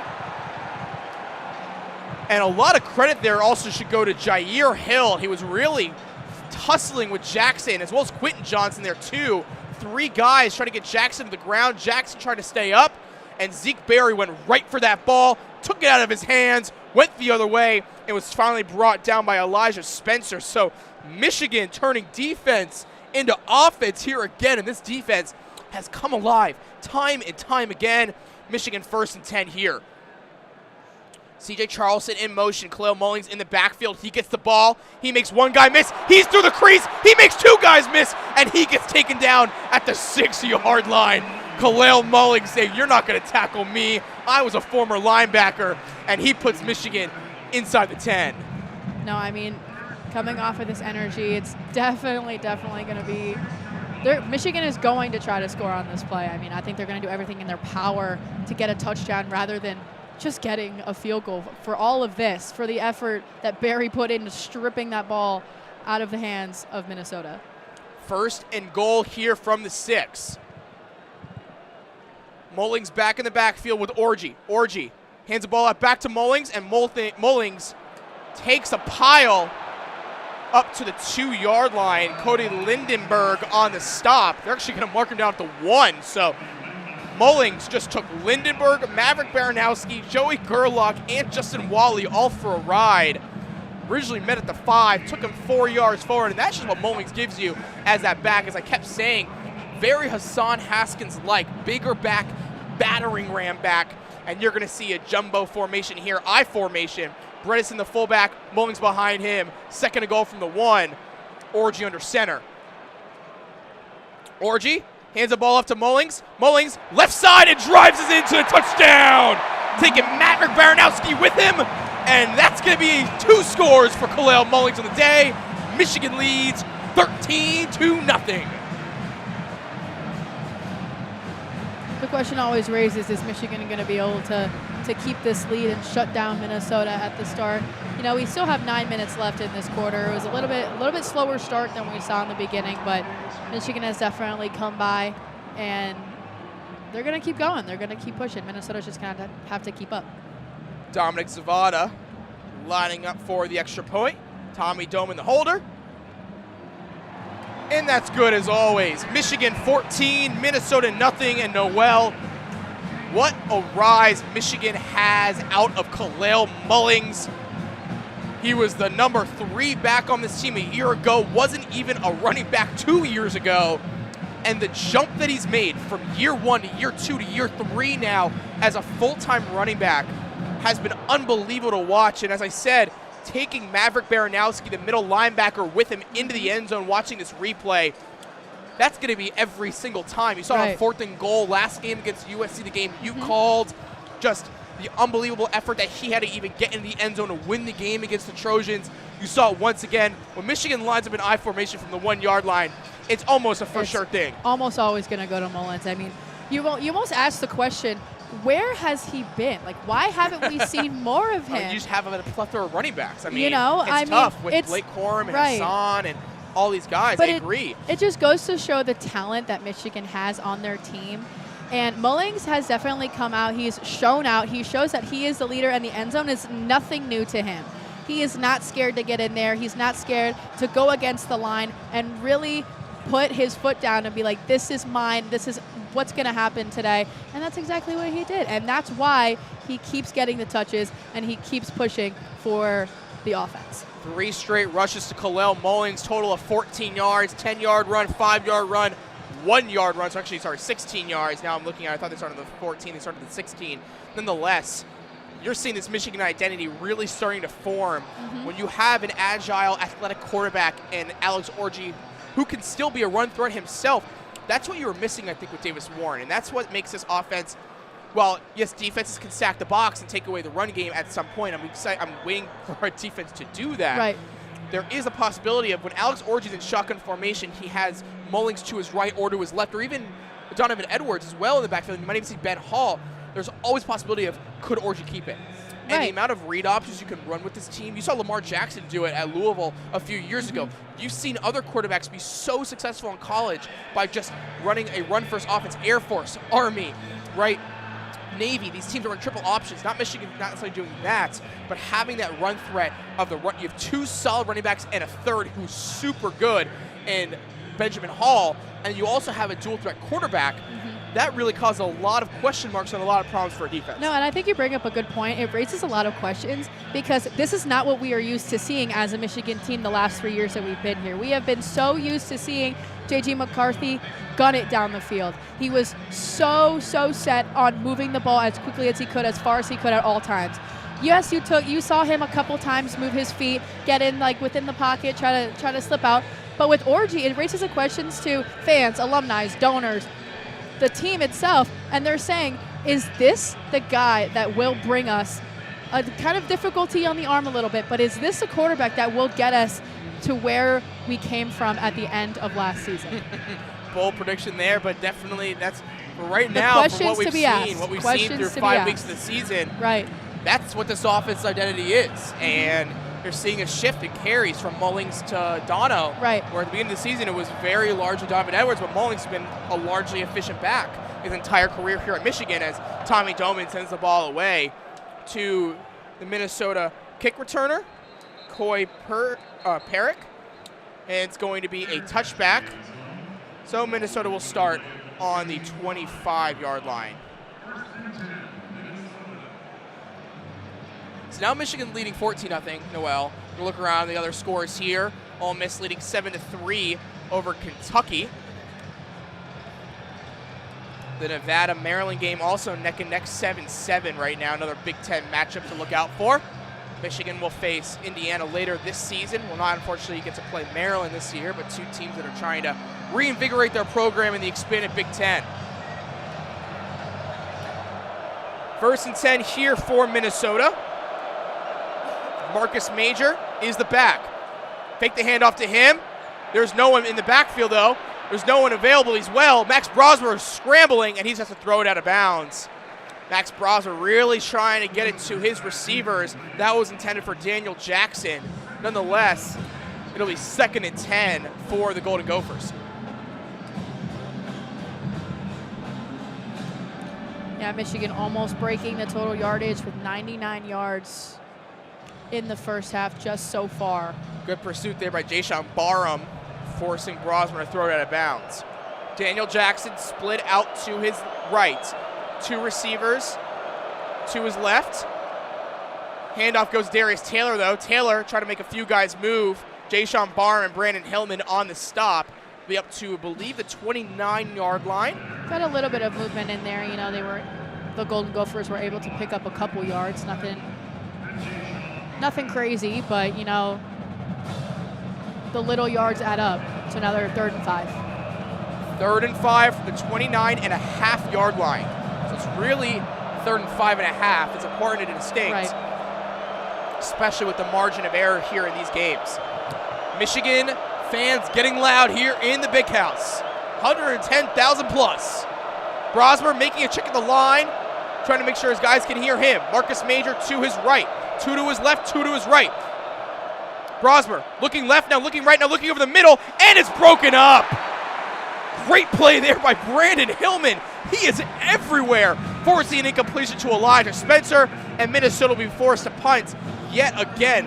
What a showing we're seeing by Brandon Hillman, the backup safety, getting the start because of the injuries in the secondary, and he's shown up big time so far in this first half. No, I totally agree, man. I mean, probably as a Golden Gophers fans, they're getting a little scared with the amount that this live ball is in the air. Definitely a lot of popped up plays there for sure. Just like we saw in this last play, threw it toward the middle for an incomplete to the middle to Spencer. Throwing it was broken up by Hillman, and that ball was in the air. He bounced off right his hands. Mark Crawford sending it down to Tyler Morris, who has another fair catch there, and Michigan will start on their own 25-yard line. We'll see if the energy can continue for Michigan today. With, you know, we're only halfway through the second, Jake. We got a lot of time left for them to keep the momentum going. For sure. Michigan fans getting rowdy here again. It has been raining this whole game. If you have had the fortune of watching from your home, you're very lucky. Us here in the press box, we're also very lucky that we were able to call this game today being dry. But these Michigan fans are trying to look for some energy, trying to get themselves some warmth here. 65 degrees, very overcast, and it is raining here. Nonetheless, Michigan 14-0 lead here. Khalil Mullings back in the backfield, 1st and 10. Donovan Edwards also out there, put in motion. And Orji with the read option decides to keep it, but a loss of 1. Minnesota's defense finally, as I was telling you, Noelle, when would they finally stack the box? And they finally did just there, and they took away Mullings as well as Orji for a loss of 1. 2nd and 11 here. Michigan has had a lot of success running through the left side today between Miles Hinton and Josh Preeb. See if they do it again. Pistol formation. Donovan Edwards is now in the backfield behind Orji. Orji fakes the handoff to him. He's looking. There's a lot of contact with Kendrick Bell, and Orji has to run for it and out of bounds. I don't see a flag, but Kendrick Bell got completely tackled in the secondary. Gain of 2 nonetheless for Orji, and it'll be 3rd and long for Michigan. Yeah, I mean, Minnesota did not necessarily read that correctly. Orji had about 3 or 4, maybe even between 5 and 10 seconds to get that pass off, and he chose the correct decision to run, but there was plenty of space for him to do so. Kendrick Bell getting taken down in the secondary. No call there. Kind of surprised about that. Nonetheless, we move on. 3rd and 9, 3 receivers to his right, 1 to his left. Now Loveland in motion.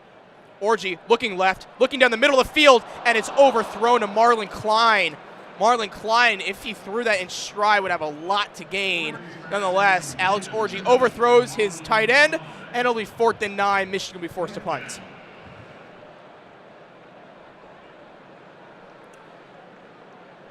Alex Orji, again, really targeting those tight ends today, just completely aired it over his tight end. Marlon Klein, one of those up-and-coming tight ends. You've seen Michigan being a tight end factory. And Brady Prescorn as well as Hogan Hansen as 2 freshmen who are also going to be very good. Michigan is going to have a great tight end room in the future. And Tommy Doman sends the punt back to Coy Perrick, who has a crease. He's going all the way up to the 42-yard line. And Coy Perrick, the punt returner, gives great field position to the Golden Gophers. Yeah, Michigan not really making much out of that possession, but the Golden Gophers are going to come back out, see if they can try to close this deficit. Michigan defense has been on the field a lot in this game, especially in the last 3 drives, given that the touchdown drive was only 16 yards. We definitely would have hoped to get a few first downs to give them some rest, but this defense has really been showing up today in the first quarter and a half in this game, and they're going to be asked to do it once again here. Max Brosmer, shotgun formation. Marcus Major in the backfield. Ball's handed off. Actually, sorry, that's Darius Taylor. Nonetheless, he's swallowed up in the backfield. Doesn't matter who it is because Kenneth Grant's going to meet him back there. That's going to be a loss of 1. Yeah, I mean, I want to go back a little bit to Marlon Klein. He's been playing this game. He caught 10-yard pass starting against USC, probably his first start in his Michigan career. He was, again, he played in special teams mostly, and this is probably one of his first few appearances on the field as tight end. So good to see him out here. Back to pass. He's looking right. Now he pump fakes. He evades some defenders, but finally Kenneth Grant falls on him. That's going to be a loss of 1. So 3rd and 1.5 really from the 41-yard line of Minnesota. Minnesota's trying to hurry it up a little bit. Now getting into their huddle. Brosnan really hasn't found anything downfield. This Michigan secondary has really clamped up these Minnesota wide receivers, and Elijah Spencer, Lamiki Brockington, Daniel Jackson, and Christian Driver. Michigan fans getting loud here in the Big House. 3rd and 11. Brosmer back to pass, looking left, and he swarmed to the backfield! Mason Graham takes him down for the sack. And Minnesota is going to be forced to punt once again, and this Michigan defense has come to play today. No, I mean, that's a huge loss for Minnesota today. I mean, that's definitely not what you want to see. You don't want to be shut out in the first quarter or in the first half of the game. You know, it's hard coming in here, and you just lost. Let me get the stats real quick on that. I want to say they lost 10 yards on that. They lost 10 yards. They lost 10 sack. yards. Mason Graham, one of the best defensive tackles in football. Been double teamed all season. He's playing at like an 85% increase in snaps this year from last. It's going to be a penalty flag. And Michigan blocks the punt! Michigan blocks the punt! They're running back with it!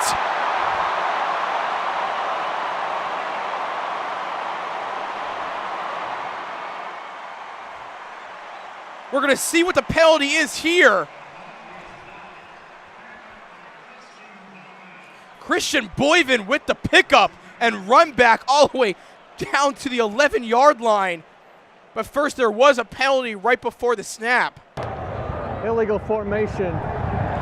Kicking team number 18 was not lined up on the line of scrimmage. The penalty is declined. First down, Michigan. Christian Boyven's punt block stands, and this Michigan defense and special teams is putting on a clinic right here in the big house.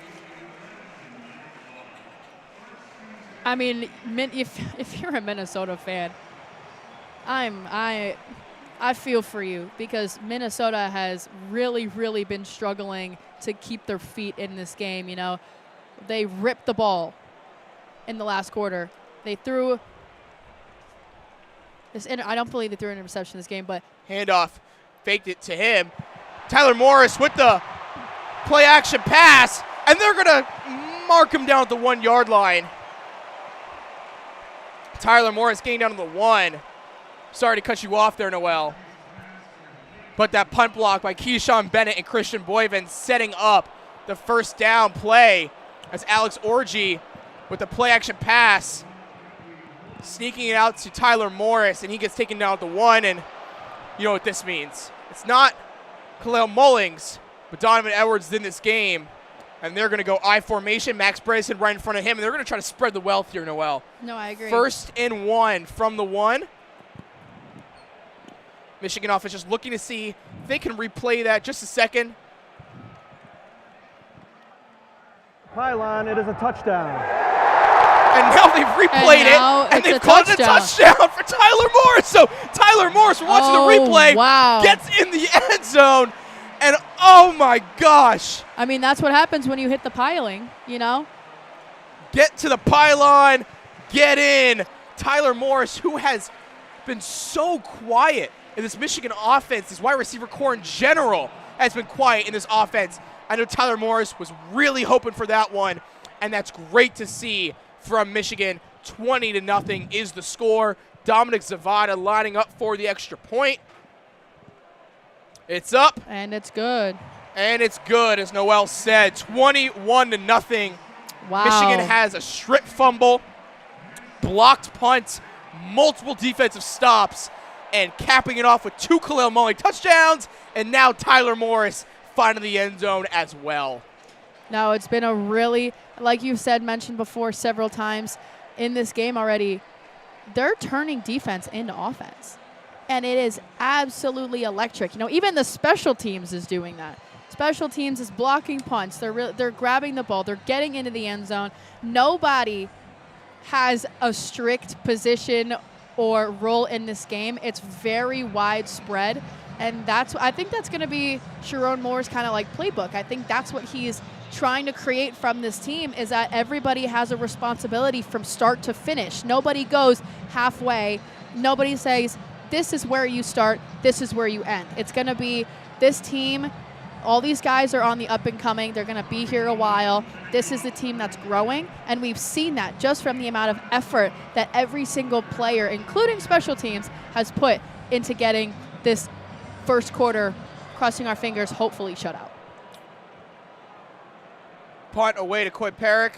Fair catch there. Let's start on the 25-yard line. And you're seeing now easy plays for Alex Orji, right? He missed Marlon Klein the last drive. He gets an opportunity there with the play action rollout, throwing across his body. It's not an easy pass. No. With a running Tyler Morris running inside on the bootleg, and he's able to dump it off to him. That's what you want to see from Kirk Campbell in this Michigan offensive play calling, right? You know you're going to get those rushing yards. I mean, Donovan Edwards was ready to run that ball in for a touchdown. Right. But when you turn a Keyshawn Bennett and Christian Boyven punt block into a touchdown, and you've scored now in the red zone twice, that is great to see from any offense, because this Minnesota defense is not bad. As Max Browser's back on the play, he's going to take a deep shot, though, to his receiver, Jackson, and it's picked off! It's picked off! Amir Hill! Sorry, Jair Hill! This game, Jake, I don't think there's any sort of expectation that we can see coming from this game. You know, Brosper is really trying to get back into this game. He's trying to get those points back, redeem his team, redeem his offense, but they are really, really struggling with this right now. Michigan has the ball back, but still at 21-0, Michigan leading. Jair Hill, the true sophomore, didn't play at all last year. Oh my God, look at that toe tap there. So we're watching the replay. Getting his Cho in there first. Jair Hill. Extremely impressive, extremely impressive. And they're going to review this, I believe, but just if you didn't know about Jair Hill, he didn't play at all last year as a true freshman. He was such a highly touted recruit, 4-star corner. Comes to Michigan, and he sits behind Josh Wallace and Mikey Sainristil, and he's told, you're the guy this year. DJ Waller even transfers out, realizing this is Jair Hill's position to lose, and Jair Hill has made play after play in this season, including that one right there. Yeah, we're just seeing now the playback on the big screen. He does get his foot. He taps it down. So we're going to hear the call in just a moment from the refs. Hill is definitely a name that will be talked about in the following days after this game.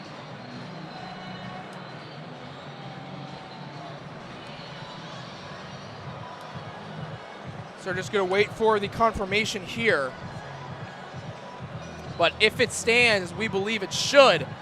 Jair Hill literally barely getting that heel in bounds. They're going to here's the play. After review, the ruling on the field stands. First down, Michigan. So let's keep a tally here, Noelle, because that's what this defense is doing today. We got a fumble recovery, we have a punt block, and now an interception. And Michigan has cashed in those last 2 times with touchdowns. Let's see if Alex Orji can do it here. Michigan with the ball on their own 40-yard line. Donovan Edwards in the game now. 3 receivers to Orji's right, 1 to his left. Marlon Klein now moves in motion. Ball is handed off to Edwards. And Edwards gets swallowed up for a gain of, I believe, 1.5. Maybe we'll call it 2 yards for a 2nd and 8 on the 42-yard line. Yeah, in the last 3 plays, there's been a block, punt, touchdown, and an interception by Michigan's team today. So definitely a lot going on. This game started out kind of boring, not going to lie. Very, very much 3 and out. Michigan came in with the touchdown, but now we're seeing a lot of action, a lot of turnovers from Minnesota. So we're going to get right back into this game for the next play. 2nd and 8 here for Alex Orji. Donovan Edwards to his left, 3 receivers to his right. Orji sends Bredesen in motion. He's looking across the middle of the field. He's going to scramble. He's rolling out to the right. He's looking downfield. He's going to take it off and run with it, and he runs out of bounds for a gain of just 1. Another very classic Orji move. So Alex Orji running out to his right, looking down the field, can't find anyone, just take it off and run with it. 3rd and 6 from the 44. Yeah, that was a gain of 2 for Orji. I mean, Orji has a tendency to really not really know where to throw the ball, and he kind of scrapes and does like a giant circle on the outside. So he could get more yards if he just straight shotted it, but he takes his time and he kind of goes around. Funny to see Loveland in him. motion. He's looking his way, but he gets taken down before he can throw the ball. Josh Joyner finds Alex Orji in the backfield. And that's going to be a quick 3-and-out for this Michigan offense. So outside of really getting into the red zone in that second drive, not a lot of offense being generated. And Josh Joyner just putting on the move there on Miles Hinton. Watching the replay here, he just completely crossed out the left tackle Miles Hinton, and Joyner gets the sack. Yeah, that was a loss of 8 yards for Michigan, which is not really what you want to see, but you got to give and take. You know, Michigan has been really dominating. They've been running Minnesota to the ground. If that's what it takes, sack 8 yards for them to get back into it, then fine. Then fine. Be a 2-minute warning here, Noelle. So Michigan leading 21-0. About to punt this ball away to Minnesota. Minnesota will have one more chance to score, realistically, here in this first half. But so far, this Michigan defense is showing that it really hasn't lost a step from last year. Wake Martindale, the defensive coordinator coming from the New York Giants in the offseason, was very adamant this past week at his press conference. I know my blitz packages. I know what I'm doing as defensive coordinator. You media, you fans, everyone who's dissing me, who's doubting me, just watch. And he is really putting on a showing today. That's exactly what he's been doing. You know, we saw like within the last couple of in the last couple turnovers, that's not something that we've seen a lot of, you know, from the past couple games.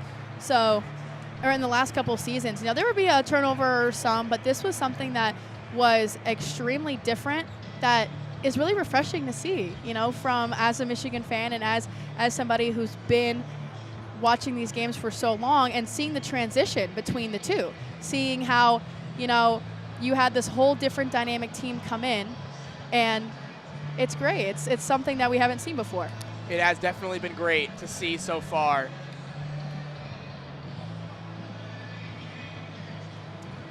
You know, it's this Michigan defense, everyone left in the offseason, players and coaches alike. You lost coordinators, you lost coaches, you lost grad assistants, and you obviously lost a ton of starters. Right. And it's taken a few weeks. I mean, Texas game was really poor, a very poor defensive showing.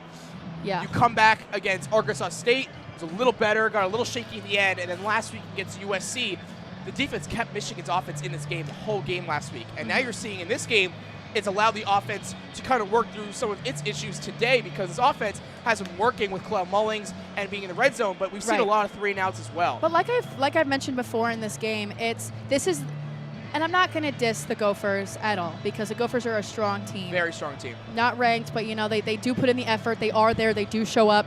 But this is a game. You go from Texas, which is a tough game to watch coming out second game of the season. Then you go straight to Arkansas State. Nobody really knew what was going on in that game. They didn't know where the offense stood with Warren still stepping up. You have Orji coming in for the first career start, playing against USC, where nobody really knew what USC was going to do in the Big Ten. That's a huge that's a whole different ball game, whole different story. Really? And then now you have this team that is coming off of an underdog win, and against Minnesota, this is kind of a transition step to where they're going to be in Washington next week. Washington is tough. They made it to the playoffs last year. They're not going to let up. Here's a punt by Tommy Doman. Coy Perrick with the fair catch, and Minnesota will start on the 22-yard line. You mentioned Washington.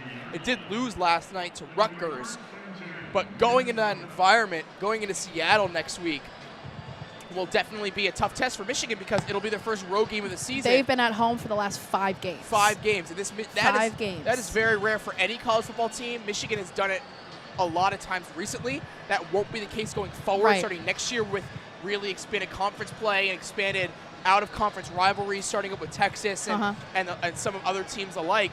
So it'll be very interesting to see how they face up next week. But let's start here with this 2-minute warning. Max Brosmer trying to get any offense generated here for Minnesota.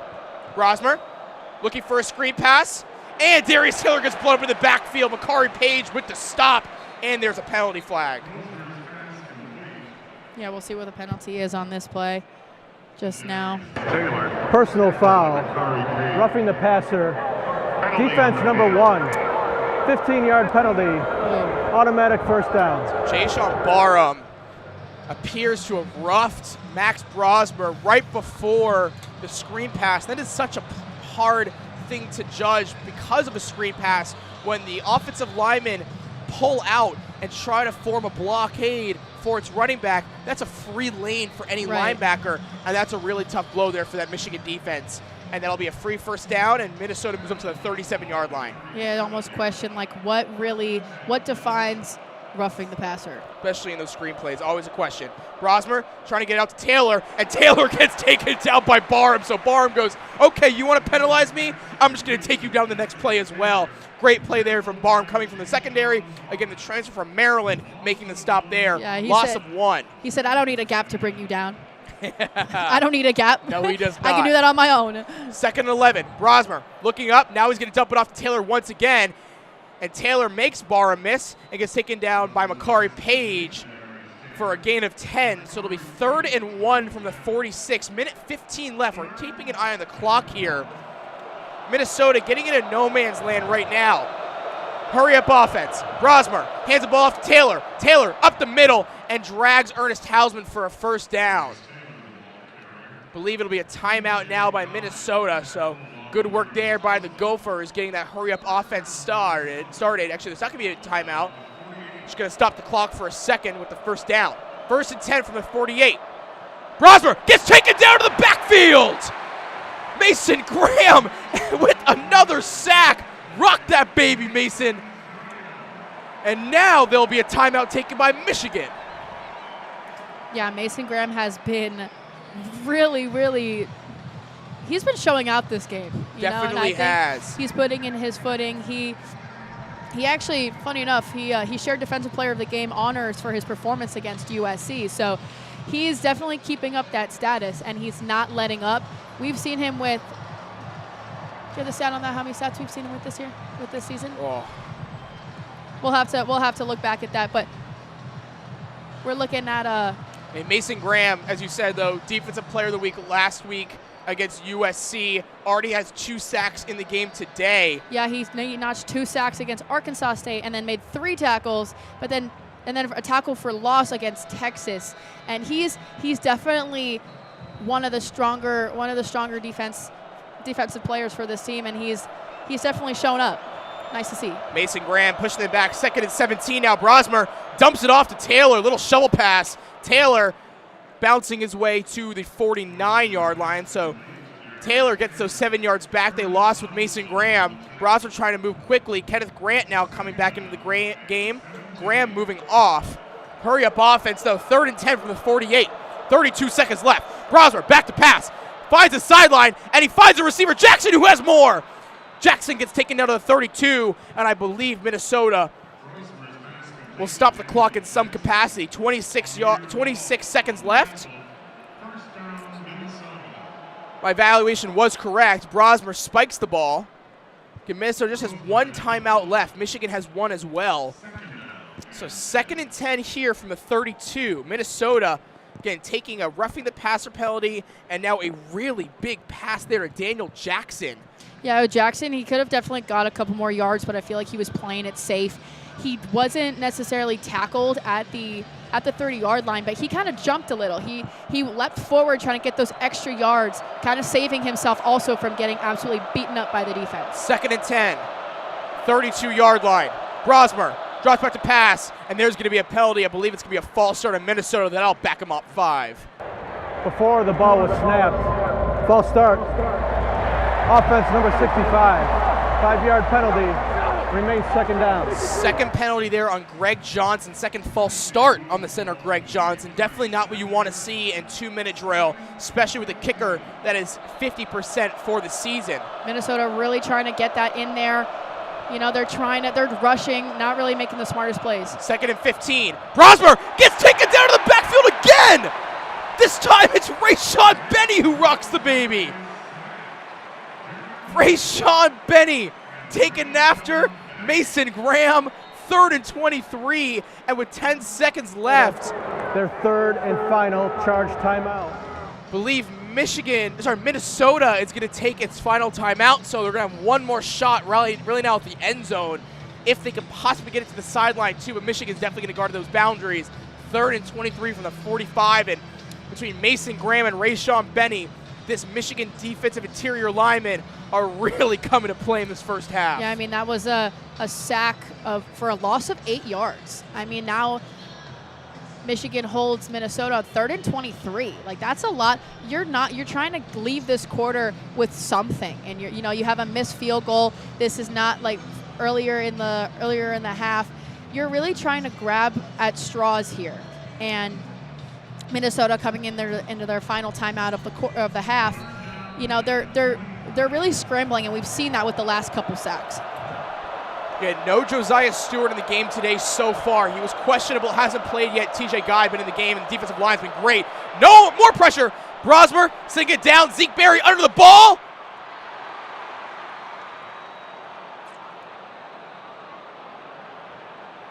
And they're going to say that the backup tight end, Nick Callerup, made the catch. One on the 1 yard line, 2 seconds to go. Quick field goal attempt here. Drag on Kisich. They get the snap off. And there's no signal. There's nothing going on. I think that they're going to count the field goal. But everyone is very confused. Yeah. Nick Callerup caught the Hail Mary pass on the 1 yard line. The team scrambled with 2 seconds left, and they decided to kick the field goal right away. They're definitely going to have to replay this in some capacity. Yeah, you're really going to have to question, like, what just happened here in this game. It was the tight end caught the play at the end. We're watching the replay right now. Very interesting. I mean, Minnesota, you have to wonder what were the coaches, what was their thought process on this? They were really trying to rush down the field as quick as they could. Brosmer doing a Hail Mary pass in the end zone, caught by a tight end. It's really like, what just happened here? We have no signal, but on the board, you got 3 points up right now for Minnesota. So before anyone could challenge the kicking, the special teams unit for Minnesota ran onto the field and appeared that they were able to get the snap off. The kick was good by Dragan Kisich, the kicker of Minnesota. So our score is 21-3. But just to replay for you guys what happened in that Hail Mary, because a lot was going on and it was very difficult for us to see up here in the press box. Backup tight end Nick Callerup went up for a 50-50 ball with practically the whole offense and defense and came down with it with Zeke Berry, one of Michigan's defensive backs. Callerup, though, was able to fight the ball away from Berry and come up with the catch. Now, it's unclear if he actually maintained possession, but because of the nature of the play, Michigan had no more timeouts left, and they had to rush down the field and get the play off. We're seeing multiple replays of this happening right now, so with really no explanation, Minnesota is able to get 3 points out of this drive, which is just a chaotic drive altogether, Noelle. You have to actually think, like, did their scrambling really get them the result that they wanted? And I think all they wanted before going into the halftime was that they need some points on the board. They need something on there to keep them competitive in this game. They were scrambling. They got 2 sacks in underneath a minute. They were really doing a really, really hard time. And then finally, this miracle play comes out, and they get some points on the board. And they got some points on the board. Again, Michigan will start with the ball in the second half. So Michigan will have the opportunity to get some more points back on the board. But Noelle, we saw a very interesting half here. Again, the score is 21-3. It is lopsided, but it didn't really appear to be lopsided, at least between the two offenses. Right. At the start, we saw at the start of the second quarter, we saw Michigan have a very, very skewed bias towards the rushing game. I mean, we've seen that with Orgy last game coming into this game. Really, really different than what we've seen from Minnesota. Minnesota was very, very much the ratio between passing and rushing were almost equal, But now we look at Minnesota's with that Hail Mary play that just passed, their total yards are now sitting at 130 passing, are 114, whereas their rushing is only 16. Michigan is on the completely opposite side of the spectrum, almost as if their statistics flipped. And that's the way that Minnesota is going to probably have to step up. Their passing game probably is arguably a little bit better than Michigan's passing game. I mean, with what we just saw, and the calling from the coaches was extremely impressive to avoid the challenge, get some points up, get the confidence back into their guys. And It's going to be a very interesting. I mean, it was a very, very slow first quarter. Very slow first quarter. Nothing was really going on. Michigan had a hard time really transitioning and getting those points on the board. But the second quarter, there was a lot going on. I mean, we saw 2 to 3 turnovers and then a crazy Hail Mary play all the way down, caught by a tight end. Not really one that's used to those really, really long passes, fighting with 4 different guys in the end zone, and then immediately getting it off for the kick. Very, very impressive from Minnesota's offensive coordinators and making that work, essentially. Well, Noelle, it was fantastic doing this first half with you. Again, Michigan leading 21-3. We're going to hop off in a little bit. Our co-workers, Owen Crain and Jonas Tomkin, are going to come on for the second half, and it's going to definitely be an exciting second half at that. A lot of questions still unanswered with this team and with this game in general. We're going to let you guys listen to the Michigan band just for a little bit, too, because it is one of our pride and joys here at this university. So for Noelle Bencie, my name is Jake Singer. Thank you all for listening to WCBN Sports. We'll be back with the second half right after the band. Go Blue.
under the direction of Professor Jason Fettig, Michigan's Director of Bands and former Director of the President's Own, the U.S. Marine Band. This is John Philip Sousa's classic, The Stars and Stripes Forever.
The Michigan Marching Band with a military-themed halftime show.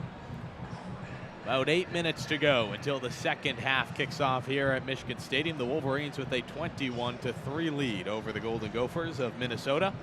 Owen Crain alongside Jonas Tomkin with you for the second half. Jake Singer and Noelle Bencie with the excellent call of the first half of play.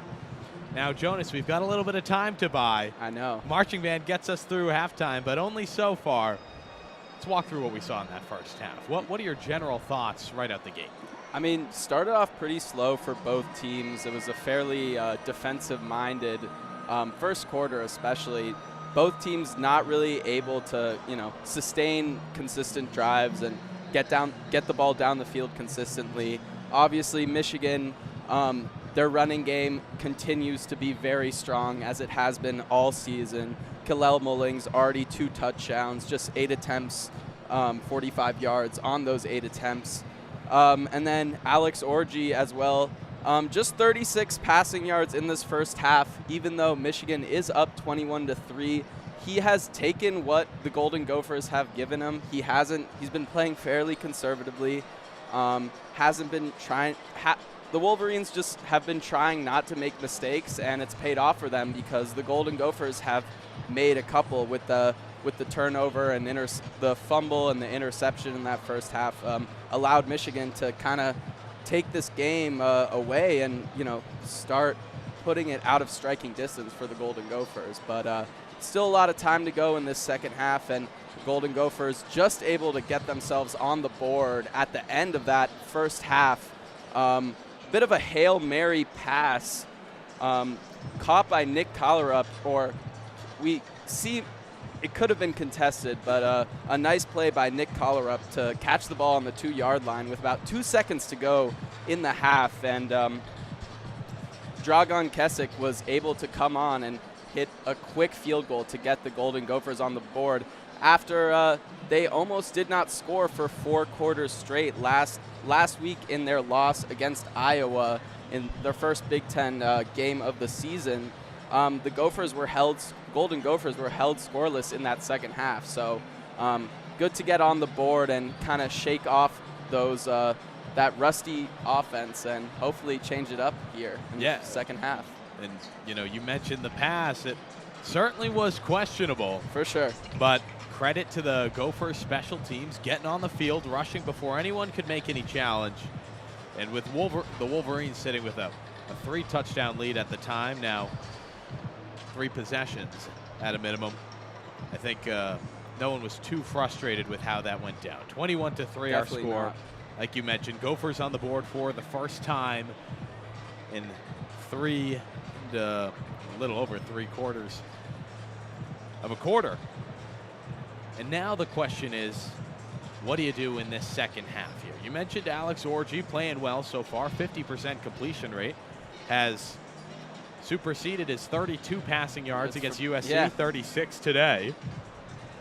Yeah, I mean, last week, Alex Orji, just 32 passing yards, like you said, 43 rushing yards in the win against USC. It was actually the fewest passing yards from a Michigan quarterback in a win since 1987. So it's been a long time since the Wolverines were victorious while not really getting the ball through the air efficiently. But yeah, Alex Orji, 50% from passing so far. He's got the 1 touchdown pass, which came off of that strip fumble, which was caused by the starting corner, Jair Hill. Great defensive play there, and Michigan capitalized. Orji threw the pass over to the right side to Tyler Morris, who was, after initially being called down at the 1-yard line, after a review, the referees said he did cross the plane. And I felt bad for him on that. They kind of took away his celebration, but he'll touchdown take is a touchdown. Exactly. Exactly. Little under 4 minutes to go until we kick off this second half. Wolverines fully back on the field. Gophers getting set to return as well. Yeah, and just to mention an interesting stat line here, Golden Gophers actually are leading Michigan in total yards, 130 total yards on offense versus 107 for the Wolverines. Wolverines 71 rushing yards versus just 16 rushing yards for the Golden Gophers, which has hurt them a lot. The Wolverines that defensive line has not let anything get through, did not let anything get through in that first half. And they made some big 3rd down stops, which really kept the Golden Gophers quiet. A good chunk of those total yards did come on that Hail Mary pass towards the end to Nick Collerup. So obviously the stats not telling everything, but the Wolverines offense hasn't been doing too much. Obviously the run game is always going to be consistent, but when it comes to who's really showed out today, it's been the Wolverines defense and their special teams. Obviously towards the end of that second quarter, Wolverines blocked a punt after a lot of forcing the Golden Gophers to punt a lot in the first half. Their special teams players were able to block that punt and put Michigan in a great position, and they ended up scoring, getting Kalel Mullins his second touchdown of the day, second rushing touchdown of the day, as the Golden Gophers are going to come back on the field. All around, the Wolverines have played a locked-down game. They look strong offensively. They forced turnovers, both the special teams and on defense. An interception, a fumble, and a blocked punt. Michigan's playing its style of football. 21-3 doesn't leave much to be desired from the Wolverines. They've played the game we've expected them today, and it looks like the Brown Jug, barring any sudden changes in the second half, will stay securely in the hands of the Wolverines here in Ann Arbor. Yeah, as it has most times, the Golden Gophers come here to the Big House. Wolverines fairly successful when playing at home, especially against Minnesota. But yeah, that Little Brown Jug is very coveted, and everyone wants to be able to say that they've got possession of it this year. And in the 99th meeting to play for this Little Brown Jug, we've had a pretty good game so far. Minnesota struggling to put points on the board, but are definitely still in this. And just a couple mistakes led them to go down 21-3, but that could all change very quickly in this second half. Certainly questions for the Gophers. What adjustments do you make? You mentioned the Wolverines' home advantage. This is a squad that has not lost a Big Ten game since late October 2021 in East Lansing against the Spartans, our freshman year. We're both seniors now. I know. Saw our first home loss against Texas, but no Big Ten losses at home. Yeah, Wolverines have also won 23 straight Big Ten regular season games. So they're looking to continue that streak today here against the Golden Gophers. And obviously, new head coach Sharon Moore for the Wolverines this year. His first year as a head coach, spent 6 years on the offensive coaching staff for the Wolverines. And, you know, people have criticized his lack of aggression and playing too conservatively at some times, but it certainly has worked so far for the Wolverines today, and it has this season. Wolverines set for the kick return. They will receive to start the second half.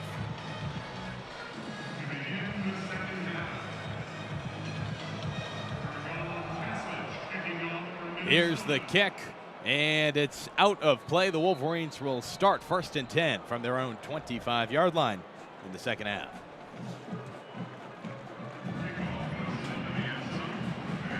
Yeah, obviously, Golden Gophers started off with possession in the first quarter, and after just getting one first down, a nice defensive possession from the Wolverines forced the stop pretty quickly, and then eventually led to the Wolverines getting on board.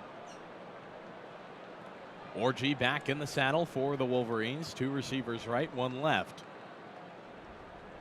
Shotgun formation. Receiver in motion. Here's the snap and the handoff. Gain of a few. Kalel Mullings takes the first snap of the second half. Picks up 1.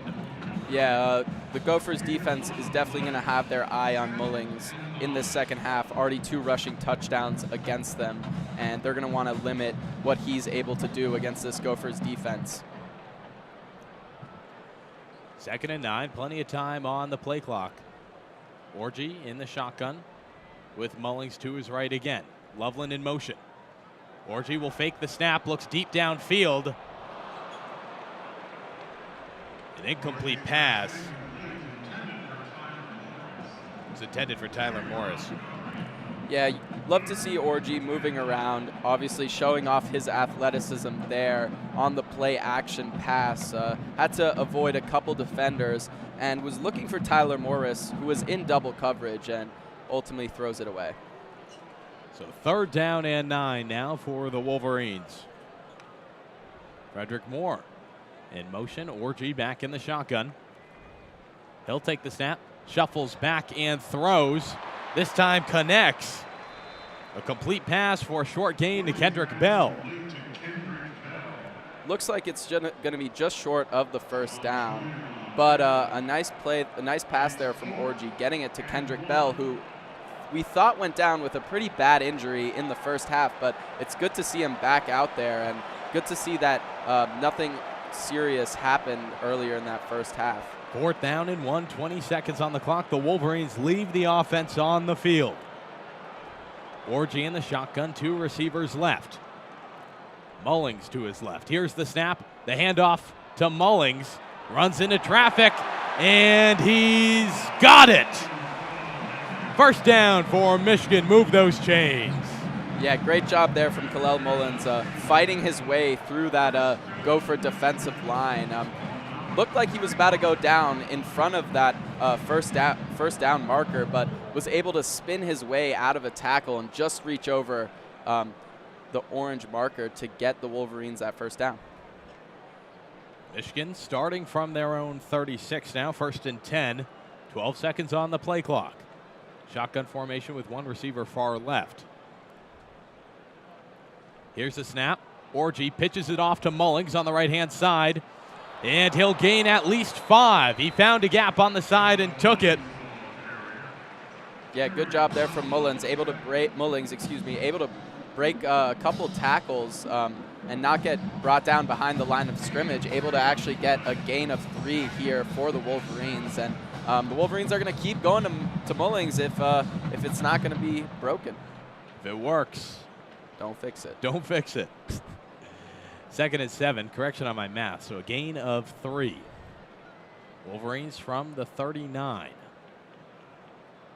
Shotgun formation, Mullings from left to right. Orji steps back, he'll throw, connects with Colston Loveland, a first down, brought down at the middle of the field. Yeah, nice quick slant there from Loveland, and Orji, obviously Loveland was the primary receiver there, but Orji delivering the pass right on the money and going to get a quick first down here for the Maize and Blue. Excellent play set up, another first down like you said. Now ball on the Wolverine 49, knocking on the door of Gopher territory. Orji in the shotgun, waves Marlon Klein in a bit. Here's the snap, it's going to be a pass play. Orji shuffles, holds onto the ball, runs into trouble, and will keep it. Runs out of bounds. Not sure if he made it back to the line of scrimmage. Yeah, Orji showing off his athleticism there. Not able to find any open receivers in that Gopher territory, and forced to evade a couple linemen and do a good job to get just back to the line of scrimmage, maybe a little bit short, but obviously showing off his athleticism there and able to, minimize that loss. Ultimately, the officials will give him a yard. Oh, wow. So ball on the 50 now, 2nd down and 9. And timeout seems to have been called. Referees will confer. It's unclear. Yeah, it's going to be a Minnesota timeout, it looks like. Questionable call there from PJ Fleck. Obviously, I'm not a head coach. But just 4 minutes gone in this third quarter and down 18. Golden Gophers still have a lot of game to play, and they could definitely come back in this, and we'll see if they're going to need that timeout later in the game, and we'll see how this plays out here with an early second half timeout. It is an odd call, especially you're down 18. 2nd and 9 as well. It's just wasn't too crucial of a play. There's the confirmation from the referee. I know you like that ref mic, I love Jonas. the ref mic. We've got some great technology here in the big house to help us broadcasters out, and really creates a nice immersive experience up here in the press box. So the 30-second Minnesota timeout's upgraded to a TV timeout for Fox. So we've got about 2.5 minutes till play resumes. Still have to wonder what the choice was there for PJ Fleck, but I'm sure there was some analytical decision behind it. Anyways, we've seen about 4 minutes of the game, just short of 4 minutes into this second half. Your thoughts on Michigan's performance so far? I mean, obviously, Orji is looking confident out there. He's not trying to force the ball, force any passes that aren't there, and he's just kind of taking what Minnesota is giving him right now, which he did well in the first half. Doesn't want to make too many mistakes. No need to be too aggressive if you're the Wolverines right now. You're up 18. You just started with the ball from the half, and if you're the Wolverines, you just want to have a slow, kind of sustained drive as they've done so far, and maybe if you're the Golden Gophers and PJ Fleck, you kind of want to stop the Wolverines' rhythm with that timeout. But yeah, Wolverines looking good so far, and Gophers, you know, they're going to have to, obviously the run game for Michigan is its strongest point, and if you're the Golden Gophers defense, that's your main focus, but also you don't want to think too much about the run game because that's going to open it up for Colston Loveland and some other Wolverine receivers, excuse me. So Golden Gophers are in a tough position here, down 18, didn't get the ball at half, and they're going to want to get a stop here. One would probably think they need to get a stop here if they're going to want to get back in this game anytime soon. Seen some bold play calling from the Michigan offense. Head coach Sharon Warren, offensive coordinator Kirk Campbell. Go for it on 4th and 1 from Wolverine territory, and it pays off. Sets up now the Wolverines at the 50-yard line. Our friend in red with Fox letting us know about 10 seconds to go in this TV timeout. We're almost there. Both teams lined back up on the field.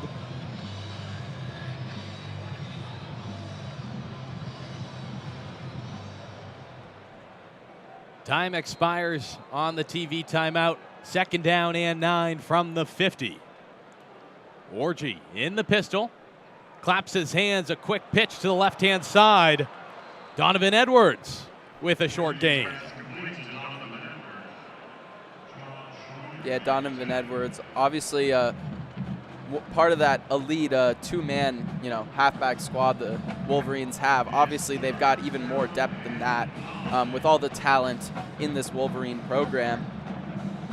But Kalel Mullings already with the 2 touchdowns, 50 yards on the day. The Wolverines are going to give him a bit of a breather. Big 3rd down for Michigan. 14 seconds on the play clock. 3rd and 9. Shotgun formation for Orji. 1 receiver left, 2 right. Orji takes the snap, shuffles back. Time in the pocket. Escapes to the right-hand side. Still looking for options and will hold on to the ball. And he's going to gain a 1st down. Wow. Looked like he ran into trouble about 3 yards from the pylon. But he'll push forward. Shuffles along the edge of the field. Shows off his skills. Yeah, obviously everybody knows about Alex Orji's rushing game and his ability to get around defenders and, take the ball himself when he does not have open receivers. And he's done that really well today. Obviously, always keeping his head up, looking for an open man downfield. But when he can't get that, he is not afraid to push the ball up himself. 1st and 10 from the Michigan 41. 2 receivers left, 1 right. Orji in the shotgun. Here's the snap. Quick handoff to Donovan Edwards, who breaks through, finds a gap, and gains a few yards. Looks to be 6. Brings up 2nd down and 4. Yeah, not too many huge runs for the Wolverines so far, but the Golden Gopher defense has definitely struggled to make that first tackle when Michigan is running the ball, and those 5-6 yard runs, start to add up. Empty backfield. Orji will wave in Donovan Edwards, takes the snap, quick handoff to Edwards. Never mind, it's a trick play. Passes it over to Frederick Moore. Not sure there was a gain on the play. In fact, a loss of 1. He waved in Edwards, faked the handoff, pitched it to Moore, who was moving laterally. Moore will lose a yard. Normally, I'd say it's a pretty good trick play if it fakes me out, but I'll get faked out multiple times on this broadcast, Jonas. Yeah, not ideal for Michigan with the loss of 2 yards. Orji back in the shotgun, 3rd down and 6. 8 seconds on the play clock. Calls in Edwards in lateral motion, and the handoff. Edwards picks up the ball, but won't find the 1st down. Short at least 3 yards. Yeah, obviously the Wolverines not trying to do anything too fancy on that 3rd down, are happy to bring in Zavada to take this kick. Obviously 35 for 41 34 for 40 field goal attempts on the season for Zavada. So the Wolverines are confident in his ability. Set for a field goal. Zavada, the hold is good. The kick up and through the uprights. A long field goal for Dominic Zavada, who never seems to disappoint. The Wolverines add 3 to the score. Yeah, Zavada with a career long of 56 yards, which came against Texas State when he was back at Arkansas State in November of 2022. But a fairly long field goal there. I'm not sure exactly how long it was. It was 53, so 3 yards below his career long. But a great kick there from Zavada to put the Wolverines on the board for the first time this second half. Michigan finds another 3 points, like you said. A 3-touchdown lead over the Golden Gophers. Yeah, and as I was saying before, the Gophers and Minnesota, are going to have to really focus on, making that first tackle and not letting the Michigan ball carriers get through that initial defensive line, because, Golden Gophers are getting hands on these ball carriers, but we've seen a lot of the times Mullings or Edwards breaking through that first tackle and getting those couple extra yards, which has shown to be fairly crucial so far this game. And, last week against Iowa, the Golden Gophers really struggled against the run game, against Caleb Johnson. And, Michigan with 93 rush yards so far on the day, just 54 passing yards. Obviously, they know what the Golden Gophers' weakness is when it comes to their defense, and they have taken advantage so far. And if the Golden Gophers want any chance of slowing down this Michigan offense and getting back in this game, obviously it's going to have to start on offense. Haven't scored a touchdown in over 4 quarters, those Golden Gophers. So they're going to have to shake off whatever is getting to them right now, and they need a fresh start on offense in this second half for sure. We'll see if they can find it. A chance next. Max Brosmer will retake the field. We'll see if that Hail Mary little fiasco that happened at the end of the first half to get the Golden Gophers on the board for 3 points. We'll see if that motivates them or inspires Minnesota to get their offense going a little more. It was probably their best drive of that first half, the one that ended it, and a bit lucky with the 44-yard Hail Mary pass to Nick Callerup, but got him on the board nonetheless. You know what? A little bit of luck. Perhaps a quick rush so you can't review whether or not it was a pass. That definitely wasn't luck. Good play calling by the Gophers. Down 3 touchdowns, and Wolverines, of course, just added 3 points to the score here. 7:36 to go in this third quarter of play. Tommy Doman set to kick off for the Wolverines.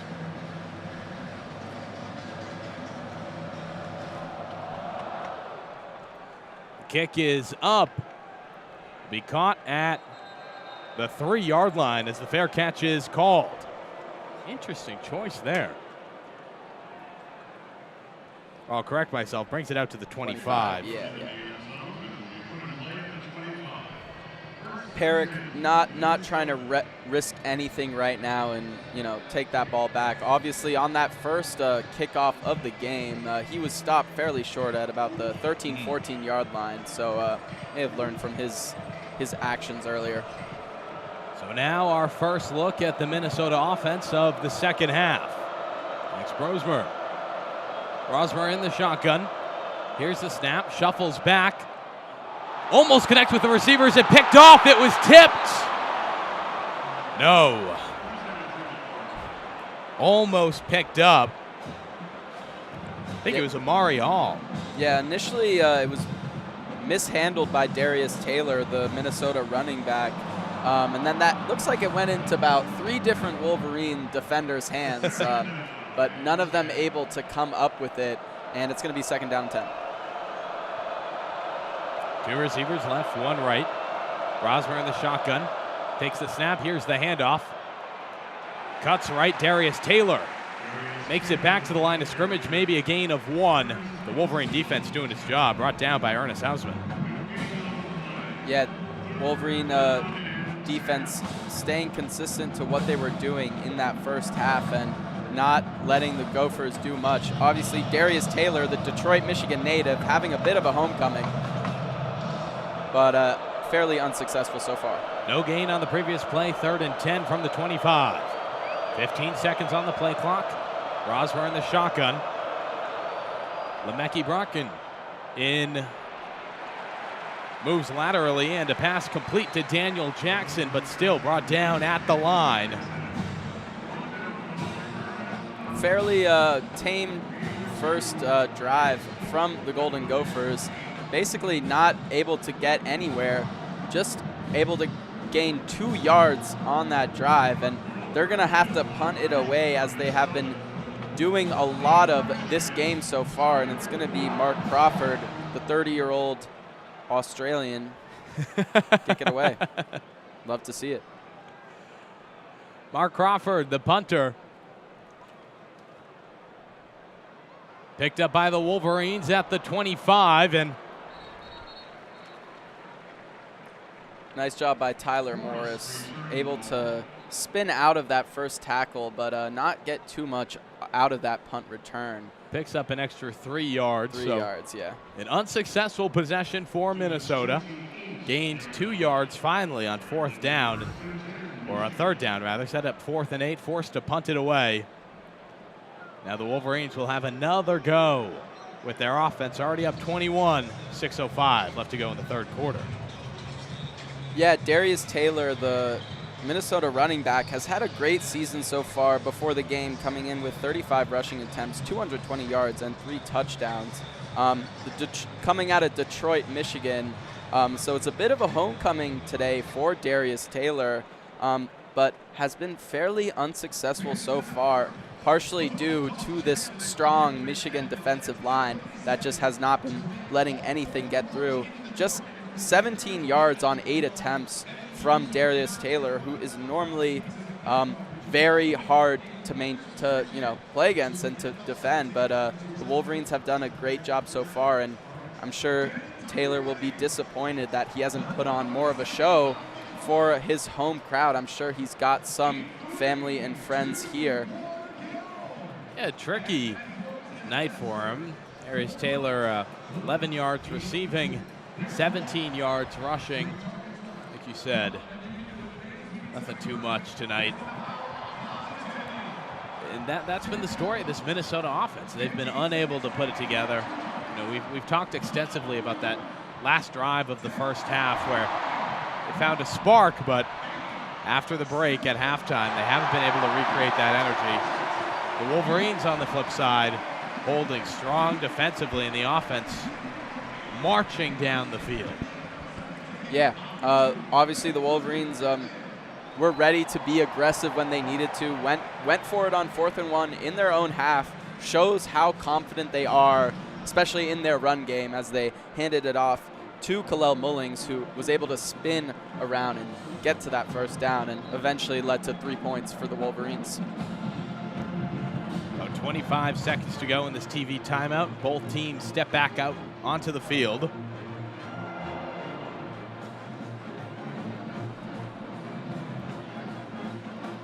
Alex Orji still in the saddle for the Wolverines. A lineup in the shotgun, 2 receivers left, 1 right.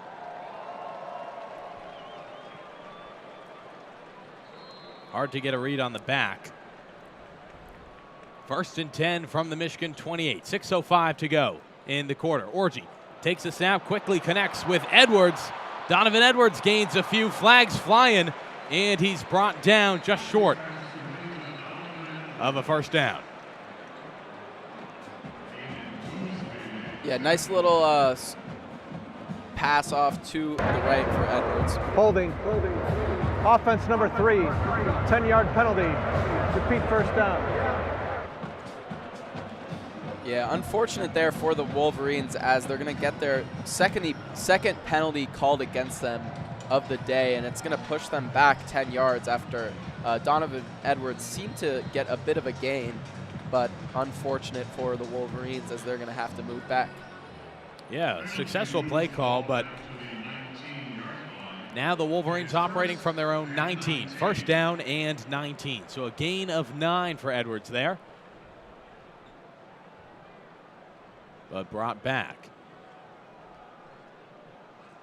Here's the snap to Orji, operating out of the shotgun. Shuffles back and connects with his receiver. Gain of 15 on the play. It was Kendrick Bell in the middle of the field. Slid for the catch. Brings up second down and 3. Yeah, second catch of the day for Kendrick Bell after going down pretty bad in that first half. But like I said before, it's great to see him back on the field. Obviously, isn't feeling whatever hurt him too hard and is able to make that nice catch in the middle of the field, surrounded by a lot of Minnesota defenders, but a nice little possession catch. Get the first down. We saw the replay. Something snapped in there, and well, good to see him back. Of course. Second and 3, 3 seconds on the play clock. The Wolverines will call a timeout. Timeout, Michigan, their first of the half. Have to call the timeout to avoid the penalty. So Michigan will do so. Should just be a 30-second timeout. Yeah, obviously Michigan not in the same spot as the Golden Gophers today. They can afford to take a timeout right now. Just under 5 minutes to go in this third quarter as they take this timeout. And obviously Orji getting those passing yards up to 71 yards on the day, more than doubling his tally from last week against USC, which you love to see. He obviously looks pretty confident out there. He's not trying to force any passes that aren't there, and he's, like I said before, taking what Minnesota gives him, and that's all the Wolverines have had to do today, and they've been fairly successful so far. The schedule certainly works out for the Wolverines too. 5th home game in a row. Give Orji some time to get comfortable, because of course Davis Warren started early in the season. The thought process, that I can't speak for the coaching staff, including Sharon Moore, of course, but seemed that they thought Davis Warren was the guy. You get a few starts in and build some confidence, he'd be the guy for the season. Things didn't play out that way. A tough loss to Texas. Davis Warren comes in, starts to find some success. Maybe not in the air, but on the ground, the Wolverines pound USC. 32 receiving yards on their way to a nice upset victory. And now Minnesota, unranked, lower tier of the Big Ten. They step into the Big House. Give the Wolverines a little bit more time to get calibrated before next week they travel cross country to face off against the Huskies. Yeah, first away game next week for the Wolverines. We'll see how they fare out outside of the Big House. Obviously, the Big House plays such a huge role for these Wolverines. Obviously, the maize and blue fans are fairly committed, and there really is no experience like watching or playing a game. I'm sure playing a game here must be exhilarating. Well, Jonas, it's your first time in the booth. It is my first time in the booth. Tell me, what are you feeling? I mean, when I first walked in the stadium, it was just exhilarating. Nobody was even here yet, and it still felt like I never felt an adrenaline rush like this. But obviously, the view from up in the press box is amazing. You got to see what's going on. You really see the sheer amount of people that come to every game. Obviously, over 100,000 people make it to the Big House every weekend. There's certainly something to be said about getting to Michigan Stadium before the fans are allowed in. The speakers aren't on. It's dead silent. You can hear every noise from the field. See the players warming up. Slowly starts to fill up. Now we're here with 110,000 rowdy fans watching the Wolverines with their 21-point lead over the Gophers. Both teams back on the field. Michigan operating second down and 3. Orji in the shotgun, 2 receivers left, 1 right. He'll call back Edwards.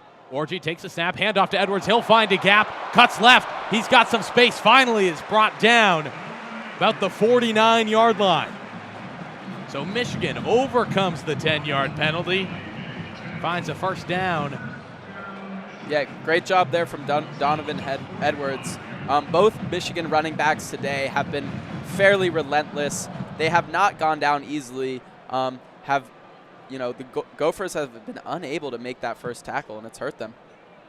1st and 10 from the Michigan 45. Orji with backs flanking him.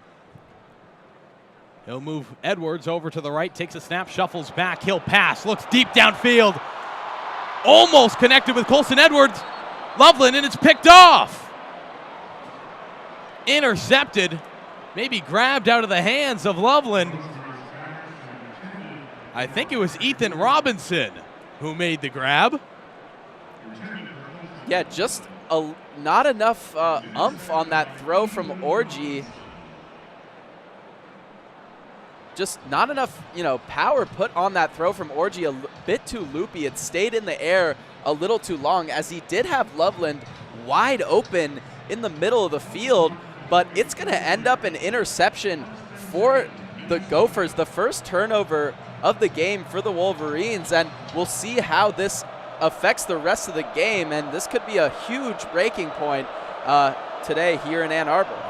Just tricky play, and it comes back to those issues with Orji. Now, offense back on the field for the Gophers, a completed pass and a gain of 11 for a first down. Rosmer connected with Darius Taylor, the halfback. Yeah, and already first down of the half for the Gophers, unable to get a first down on their first drive, but quickly get that over with and see how they continue. Excellent play out of the gun. Now a handoff. Darius Taylor again. Gains a few, cutting to the left before he's finally brought down. We'll call it a 4-yard gain. Yeah, obviously that Michigan defensive line still holding strong. Taylor not able to get too much, but still pushing through those tackles. 2nd and 6 from the Minnesota 39. Rosmer takes the snap, looks, connects with Taylor. Another short gain. Yeah, looks like Minnesota is starting to play a little more quickly, bit of a hurry-up offense they've got going on right now, and looks like Rosmer is just starting to kind of take what the Michigan defense gives them and take it yard by yard, play by play, and we'll see if the Gophers can turn this into a sustainable drive. It was Ernest Hausman on the tackle for the Wolverines. A lot of noise in the stadium right now. 3rd and 3 from the 42. Rosmer in the shotgun. Holds on to the ball, shuffles around a bit, and finds the first down. Yeah, Darius Taylor starting to hear his name a lot more. Did a really nice job of shuffling around a couple Wolverine linemen there and able to get that crucial first down.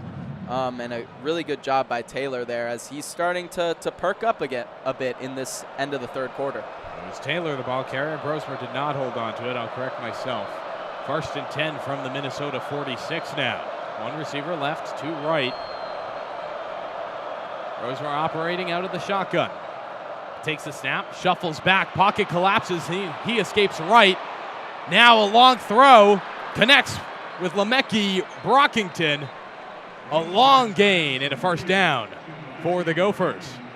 Yeah, Brockington wide open along that right side. Offense number 77, 10-yard penalty. Repeat first down. Unfortunate there. The penalty will negate the progress. Lemeki Brockington wide open on the right-hand side of the field. Excellent reception, but penalty sets them back. Now it's first down and 20. Yeah, just when it looked like Minnesota had something going, that penalty is not going to be they're not going to be too happy about that, excuse me. Rosmer operating out of the shotgun again. Receiver in motion. 6 seconds on the play clock. Here's the snap. He'll hold onto the ball. Quick pass left-hand side. This time Brockington again makes it back to the original line of scrimmage. So a gain of 13 for second down and 7. Nice little dump off there. But it looks like they're doing hurry up.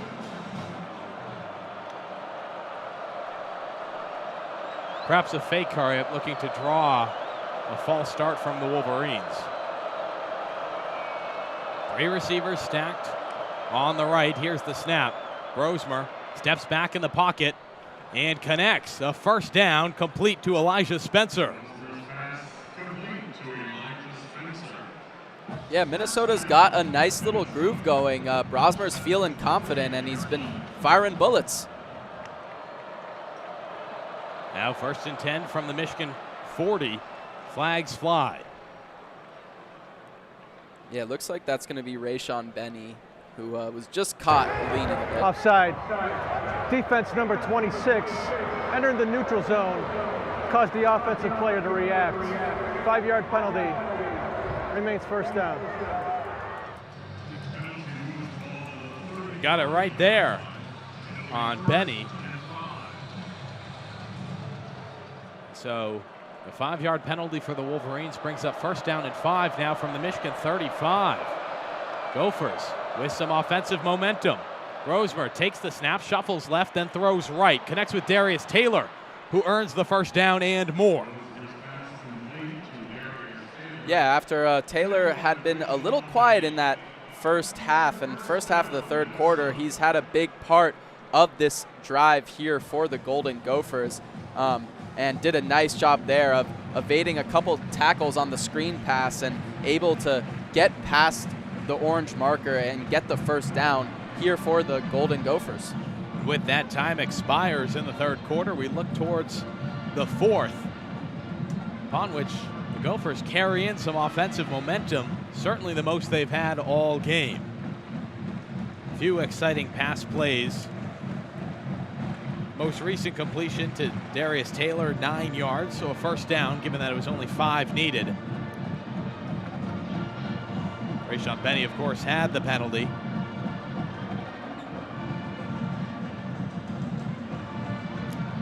Yeah, and obviously how the rest of this drive pans out is going to be very important and very telling of what the final score of this game is going to be. Obviously, the 3-touchdown lead for the Wolverines right now, but coming into this fourth quarter, the Gophers do have the ball close to the Michigan red zone, and if they're able to capitalize and get a quick touchdown, they will be back in this game very quickly, and we'll see that interception that Orji threw in towards the middle of that third quarter is showing to be pretty crucial now, because if that drive ends up differently, the Wolverines put more points on the board, this game really would have been out of reach for the Golden Gophers, but that is not the case anymore. No doubt about it. You have to feel bad for Orji. It kind of reopens those questions about the Wolverines' offensive ability. I don't want to get into that or speculation here. Instead, I think better to focus on what we know. The Golden Gophers on a drive, 1st and 10 from the Michigan 26-yard line. 15 minutes remaining in this game. If you can score early and hold off the Michigan offense, it's a 2-touchdown game if you score on this drive. The Gophers are certainly not out of this one. Definitely not, but like I've said before, the strong point for this Wolverines offense is their running game. Obviously, 103 rush yards on the day against the Golden Gophers, and when they do get possession back, they're going to be running the ball a lot. They're going to be trying to, run the clock down. They're ahead a lot, and they just want to get to the end of this game. So if the Golden Gophers can, make that first tackle and not let Kalel Mullings or Donovan Edwards get past their initial defensive line, they'll be able to be successful in stopping Michigan and limiting their drives and maybe forcing a punt. But it really is going to come down to whether these linebackers and linemen are going to be able to make that first tackle and bring down 2 powerhouse running backs in Donovan Edwards and Kalel Mullings. We'll watch how it plays out in a moment, but till then, the Mason Blue faithful get their rendition of Mr. Brightside in the stadium. A nice 4-minute break in between the corners. Yeah, and you know, I've had some complaints about the new NCAA football game because they have some of the songs in other stadiums, but they don't have Mr. Brightside. No Mr. Brightside. Mr. Brightside when you play in the big house, which was a little disappointing. I feel like, you know, Michigan is known for this, as you can hear the fans singing along. I know Owen and I would love to sing along and show you our beautiful voices. I've sang on broadcast before. I don't think I do it on a football one. Okay, yeah, probably not the best. Hockey. Exactly. But yeah, classic and quintessential part of the Michigan football experience. Both teams back on the field. The Golden Gophers now working towards the north end zone. From the Michigan 26, Brosmer takes the snap, fakes the handoff, has time, holds on to the ball, and slides for a gain of 6 or 7. Yep, Minnesota picking up right where they left off. Just quick plays, taking what the Wolverines are giving them, and there as Brosmer ran for that short 4-yard gain. Yeah, not 6 or 7 like I said. Hurry up offense. The throw batted away. Wolverine defense working hard to seal this game right here. Crucial drive for the Gophers. An incomplete pass. See if we can get a number. Broken up by Kenneth Grant. Kenneth Grant ultimately bats away the ball. 3rd down and 6 from the Michigan 22. A crucial 3rd down for the Gophers. Brosmer in the shotgun. Claps his hands. Calls for the offside, and a flag flies. Start. Offense number 77. 5-yard penalty. Remains 3rd down. False start sets back the Gophers from 3rd and 6 to 3rd and 11. Big 3rd down here for the Golden Gophers. A field goal really isn't what you need right now, and no, it is not. It's not going to get you back into this game. So if you're Brosmer, you're looking for that first down marker. Excuse me. 2 receivers left, 1 right. Brosmer working out of the shotgun. 10 seconds on the play clock. 14:33 to go in the quarter. He's ready. Claps his hands. Takes the snap. Shuffles back. Pocket collapses. Manages to get one off. It's long. Intended for T.J. McWilliams.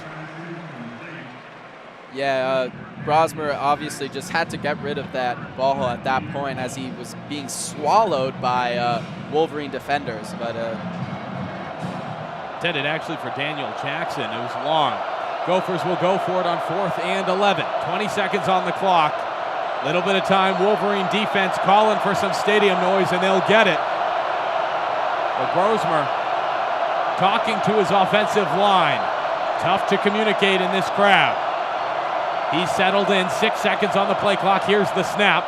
Shuffles back. A pass play. Batted into the air. Flags fly. Incomplete. Will wait for the call.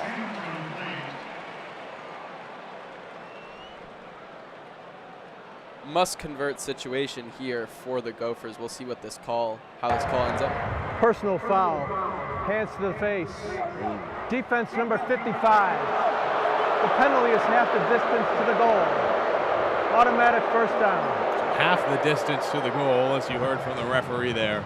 Huge penalty there for Minnesota on 4th down is going to give them a free 1st down. And if you're Sharon Moore and the Wolverines, you're not going to be happy about that from your defense. Never want to give up a penalty 4th down. So from 4th and 11 on the 27 to 1st and 10 on the Michigan 13. A huge opportunity for the Gophers. Elijah Spencer in motion. Brosmer working out of the shotgun. Takes the snap, shuffles back, pocket collapses, but the pass is caught. Hard to get a read on the number. Seems to be Lemeki Brockington. It was. And that's going to bring them inside the 5 yards of the end zone. Brings up first down and 3. Here's the snap, a run play. Darius Taylor into the end zone. Touchdown, Minnesota. Yeah, and Minnesota is going to get that touchdown they have been looking for a while. First touchdown in over 4 quarters for the Golden Gophers, and that's going to feel great as Darius Taylor able to score in front of some hometown family and friends, I assume. Like I said before, the Detroit, Michigan native. And yeah, Minnesota is going to get on the board here and bring them a little bit closer to the Wolverines. For the extra point, snap good, hold good. The kick through the uprights, 24-10 our score with 14:01 to go in the fourth quarter. We talked about this during the last break, Jonas. You score here, as Minnesota just did. It's a 2-touchdown game, plenty of time on the clock. The Wolverine offense will have to act. They definitely will, and I assume they're going to go to their strong suit in their running game with Kalel Mullings and Donovan Edwards. But obviously the Golden Gophers, they probably know what's coming at them right now. The Wolverines, they've been running the ball all game and have been fairly successful in doing so, averaging about 3.8 yards per rush on the day. And if Minnesota, like I said before, if they're able to, not let Edwards or Mullings get past that initial defensive line, they'll be able to have some success against slowing down this defense. And at the end of the day, what you want to do is force Orji to throw if you're the Gophers, because you know that you're going to get beat on the ground most likely, as you have all game. So if you can put a stop to that and show the Wolverines this drive that you're not going to let the running game come through easy, that's going to force Orji to throw and maybe force another mistake like he made in the third quarter on that bit of a lofted pass to Colston Loveland, which ended up in an interception and then ended up being 7 points for Minnesota. Michigan with the 2-for-1 punch they're hoping to count on in their run game. Slowly gain yards down the field and at the same time draw out that clock. 14:01 to go, as we mentioned. A little under a minute till both teams will retake the field, and we'll get another look at the Michigan offense. We'll see just how low they can bring it. A lot of people out there, this Minnesota, certainly not up to the caliber of the Michigan Wolverines, but can't count them out in a two-touchdown game. Definitely not. And obviously, when you look at the offensive stat line, Minnesota has more total yards right now, more than 100 more passing yards than the Wolverines. So they have been able to get, put some nice plays together, but it's just been those crucial moments towards the red zone, and it's been turnovers on the other side of turnovers, which has led to their downfall. But stats-wise, they're in this game, and they have been playing up to Michigan's level to a certain extent, and they can definitely get back in this game after a good defensive possession.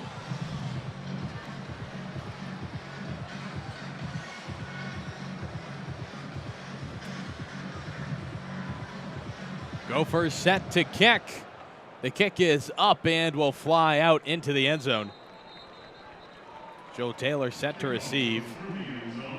The Wolverines will begin play 1st and 10 from their own 25-yard line.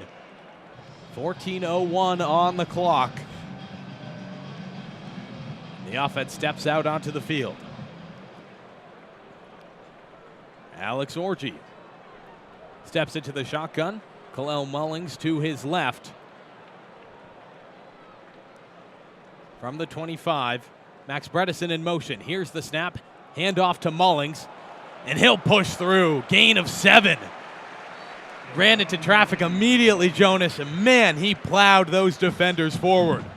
Yeah, obviously, like I said before, Gophers cannot let Mullings or Edwards get through that initial defensive line, and that's exactly what just happened, and it's going to be a short second down here for the Wolverines. They'll ultimately come away with 8. 2nd down and 2 from the Michigan 33.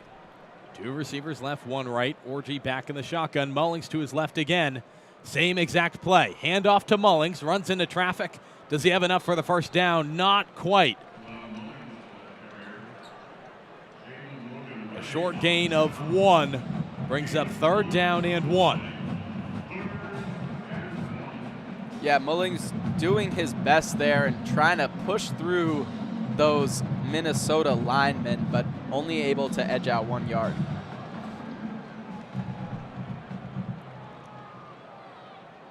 Orji back in the shotgun. Bredesen in motion, comes back to the right-hand side. Here's the snap. Orji, the handoff to Mullings. He's brought down immediately. No gain on the play, perhaps a loss of 2. That's going to be a big stop here for the Golden Gophers. Michigan not even able to get 1 first down on this drive, as it looks like the punt team is coming out, and with just using about just under 2 minutes on the clock during that drive. This played out exactly how Minnesota wanted to, and they're going to receive the ball here as the Michigan's going to punt it away. It was Jalen Logan Redding on the tackle, a loss of 3 ultimately. Now the kick up for the punt, received, and the Gophers marching downfield at the 50 to the 45, still not brought down, all the way down to the 20. We said don't count them out. Kick return. Coy Perrick marches downfield for the Golden Gophers. Wow.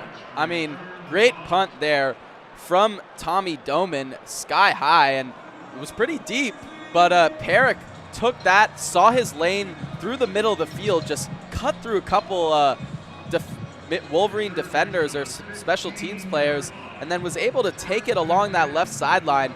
I think an attempted tackle from Doman, the punter, actually slowed him down, and that's why he wasn't able to take it all the way to the 6, but a great return for the Gophers. Golden Gophers will start from the 17. Michigan 17, 1st and 10. Rosmer with receivers in motion. Brockington in motion specifically, takes the snap, shuffles back, he's got time, connects with Elijah Spencer. A solid gain of 9. Brings up 2nd down and 1. The Gophers are in the red zone. Here's the snap. Quick handoff, Darius Taylor marches through some defenders for the first down. 1st and 4 from the 4. Yeah, you could see Taylor is definitely more amped up than he was in that first half. Excited to power through these Michigan linemen after he got his first score of the day. From the 4, here's the snap. Quick handoff to Taylor again, and he'll march into the end zone. Touchdown, Minnesota! Yeah, great job there by Taylor. Was able to get that first down to put them right outside the goal line, and then just pushing through this Michigan defensive line. Obviously filled with energy and adrenaline. Darius Taylor back in his home state, putting on a show for the fans. Like I said, was a little quiet in the first half, but he obviously felt that and needed to make his mark on this game, which he has. 13 attempts for 36 rushing yards for Taylor, making his name known here tonight. The extra point up and good. Michigan up by a touchdown, 24-17 from Michigan Stadium in Ann Arbor. Jonas, this is not the second half I thought we'd be calling. This game has turned around very quickly. Seemed like it was out of reach for a second for the Golden Gophers, as it was 24-3 at one point. But an unfortunate pass from Alex Orji towards the middle of the 3rd quarter, which was just lofted a bit too much, allowed for Ethan Robinson, the cornerback out of Montgomery, New York, to get that interception, the first turnover for the Wolverines of the game. Gophers then turned around and took the ball downfield and were able to score off a rushing touchdown from Darius Taylor. And just now, after a great punt return from Coy Perrick, or a great defensive possession from the Gophers, forcing the 3-and-out from the Wolverines, and then the great punt return from Coy Perrick, taking the ball down to the 17, and then another rushing touchdown for Taylor to bring the Gophers back to within 7. So in a short amount of time, the Gophers have really turned this around and gotten themselves back in this game, to the disappointment of the Wolverines, who have just scored 3 points in this second half. And what's also hurt the Wolverines a lot this second half is penalties. Just 1 penalty given up by them in the first half, but 3 penalties here in the second half, one being fairly crucial on a 4th and 11 play for the Golden Gophers. An interference call against the Michigan defense, which led to an automatic first down for the Gophers and another touchdown. And now it's 17-24. So these penalties and these mistakes, turnovers from the Wolverines, are starting to add up, and now the Gophers are right back in this game. The disciplined team we were looking at in the first half, well, they haven't stuck around. Michigan will have to make some changes on the fly here. Up only a touchdown. The number 12 team in the country playing an unranked Minnesota at home. 7-point game with 11:05 to go in this fourth quarter. Yeah, and it's the first road game of the season for Minnesota, so maybe a little bit rusty in that first half. Weren't quite able to get their feet set, but have come out strong in the second half and gotten themselves right back in this game, and that's been because of the lack of careless mistakes and just everything kind of working all at once for the Gophers. And as much as we were talking about how great the special teams unit was for Michigan in the first half, not a great job blocking, defending the punt on that drive, which allowed Coy Perrick to take it about 60 yards from the 20 of his own half down to inside the 20 of the Wolverines. And yeah, Wolverines are going to have to step it up big time if they want to maintain this 7-point lead. Gophers set to kick. The kick is up and into the end zone. The Wolverines will start 1st and 10 from their own 25-yard line. So no TV timeout here. We'll get set to watch Alex Orji and the Michigan offense operate with only a touchdown for a lead. 24-17 our score. 11:05 to go in the game. 25 seconds on the play clock. Orji right under center. Kalel Mullings in the backfield. Here's the snap. Orji takes it, pitches it to Mullings, who cuts to the right-hand side. Picks up 3 before he's brought down.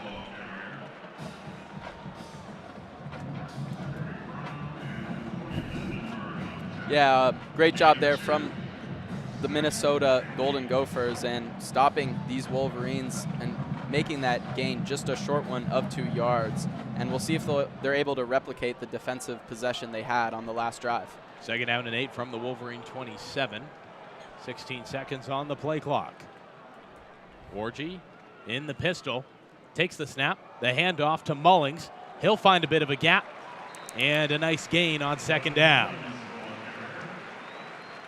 Give him a gain of 6 to bring up 3rd down and 2. Yeah, last Michigan possession, they had a 3rd down and 1, and big stop from the Gophers, which forced a longer 4th down and forced Michigan to punt, but looks like we got a player down on the field right now. Injured Minnesota player down on the field, and looks like it will be an injury timeout.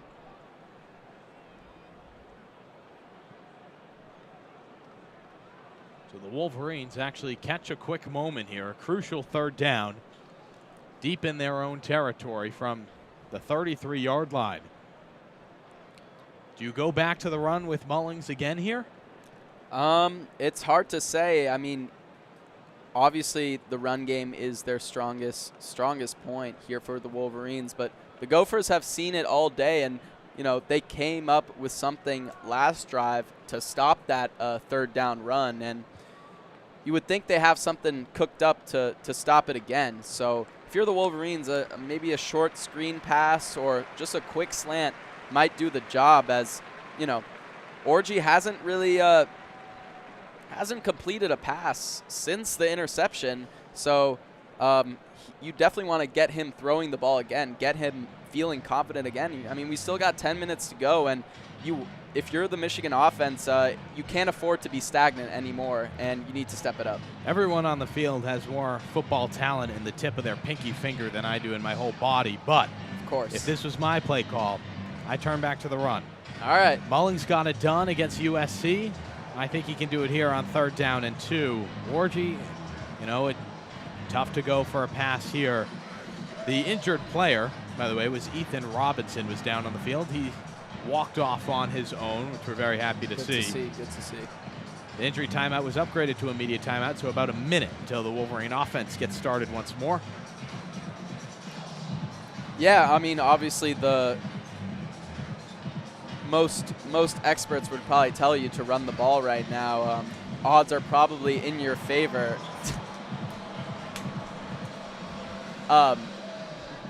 And yeah, if you're the Wolverines and you're Alex Orji, who has not completed a pass since his interception, you might not want the ball in your hands right now. You might just want to give it to your star running back in Kalel Mullings and let him handle the business. Let him do his job. Big 3rd down. Both teams come back onto the field. Wolverines with 2 receivers on the far left, 1 on the right. Orji steps into the shotgun. He's got Mullings to his left. Still a few seconds left on this TV timeout, but both teams eager to get this show on the road. 10:15 to go in the 4th quarter. Ball spotted at the Michigan 33. And we are set. Orji with Mullings to his left. Bredesen moves into the line. Here's the snap. Orji, the handoff to Mullings. Smashes through. It's a 1st down for Michigan. Like we said before, Owen, if it ain't broke, you know, don't fix it. Don't fix it. So that's exactly what the Wolverines just did. Handing the ball off to their star running back, Kalel Mullings, and he's able to push through for that 1st down. 1st and 10 from the Wolverine 38. Same formation as before. 2 receivers left, 1 right. Loveland moves in towards the line. Orji takes the snap, fakes the handoff, holds on to the ball, and he connects with his receiver. Another 1st down for the Wolverines. It was Colston Loveland. Yeah, obviously Loveland had a slight injury which kept him out last week, but Wolverines are happy to see him back in the game and one of their biggest threats in their receiving core. 1st and 10 from their own 47. 1 receiver way left. Orji in the shotgun. Receiver in motion. He'll pitch it to Mullings right, and Mullings is brought down for a short loss.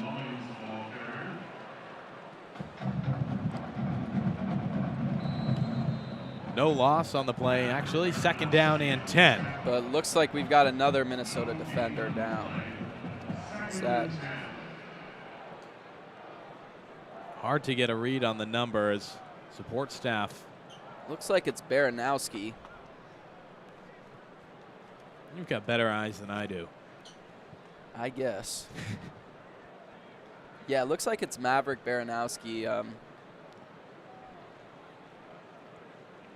The linebacker for the Golden Gophers, and it does not seem like he is doing too well as no, they'll bring out the good entire amount of trainers. Staff. Yeah. He went down immediately after that collision with Mullings, and we can only hope that it is nothing serious, as the tone in the stadium has changed a bit, as fans can probably tell that this might be a fairly severe injury, as he is still on the ground right now.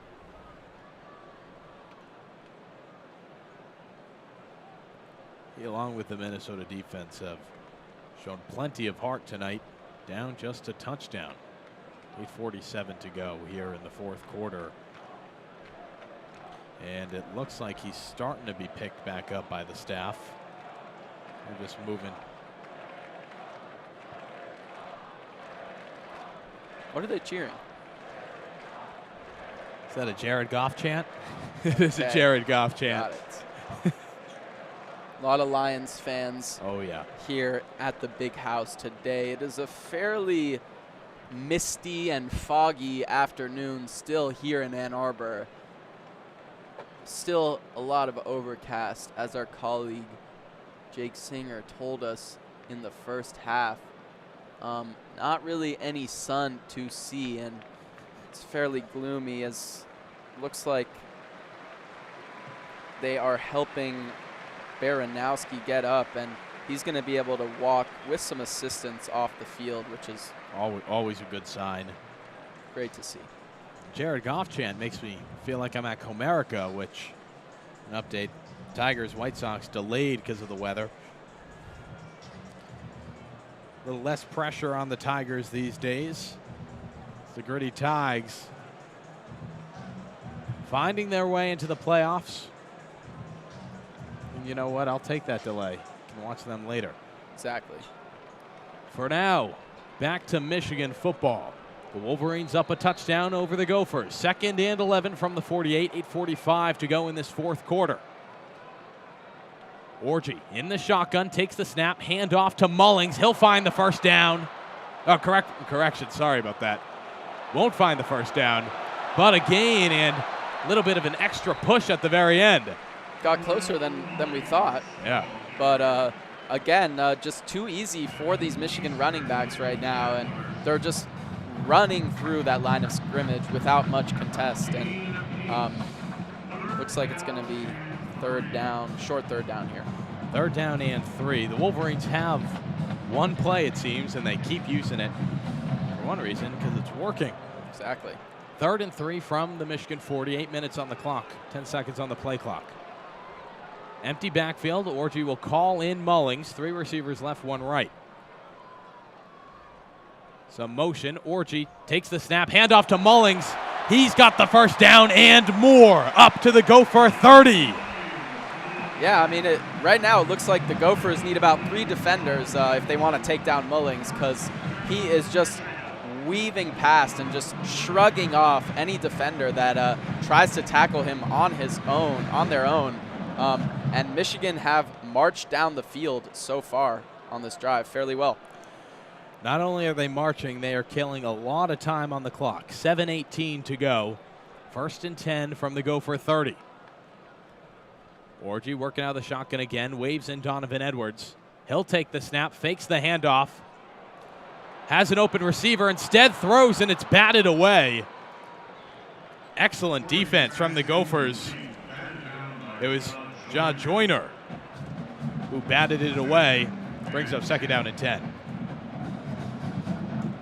Yeah, you know, the running game has been working so well, so I actually was a bit confused on why they passed just now, but you have to mix it up. Can't become too predictable.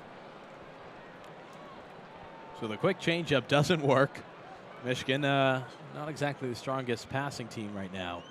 2nd and 10 from the 30. Orji takes a snap, the handoff to Mullings. Let's do what's worked right. He finds a gap. He's got room. The 15, 10, 5.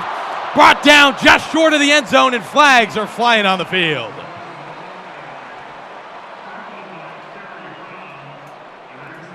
Again, just the yards after contact for Kalel Mullings must be insane.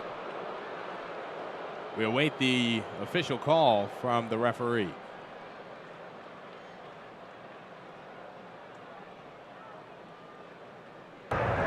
Holding. Offense number 5. 10-yard penalty from the spot of the foul. Repeat, 2nd down. Tough penalty for the Wolverines. Yeah, Mullings doesn't take anything away from that run Mullings just had. Just as he's been doing all game, just shrugging off any defender who tries to put in a half-hearted tackle on him, and Mullings is just not having any of that, as he almost took that all the way to the end zone. So 2nd down and 1 now. for the Wolverines from the Gopher 21. One receiver left, two right. Orji in the shotgun. It's Donovan Edwards to his right. Here's the handoff to Edwards. A short gain for a first down for Michigan. Yeah, if Mullings isn't in, they've got Edwards to do the job as well. Can't go wrong with either back, and good job there from Edwards, getting that short gain and getting the first down for the Maize and Blue.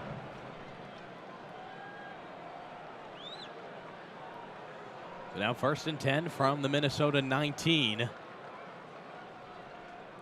Orji under center. Only Edwards in the backfield. Here's the snap. Orji hands off to Edwards, who runs into traffic immediately. He's brought down.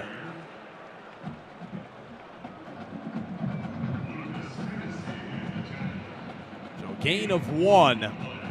Moves up to the 18-yard line. Lucas Finnessy made the tackle for Minnesota.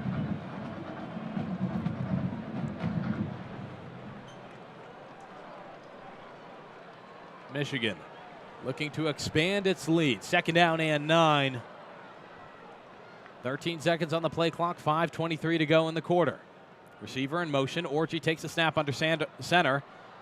Handoff to Mullings, who immediately runs into traffic. And it's pushed backwards. You know what they finally did, Jonas? They took your advice, put 3 guys on him, and it worked. Exactly. I mean, Mullings has just been an animal all game. And 2 touchdowns on the day. So far, you love to see.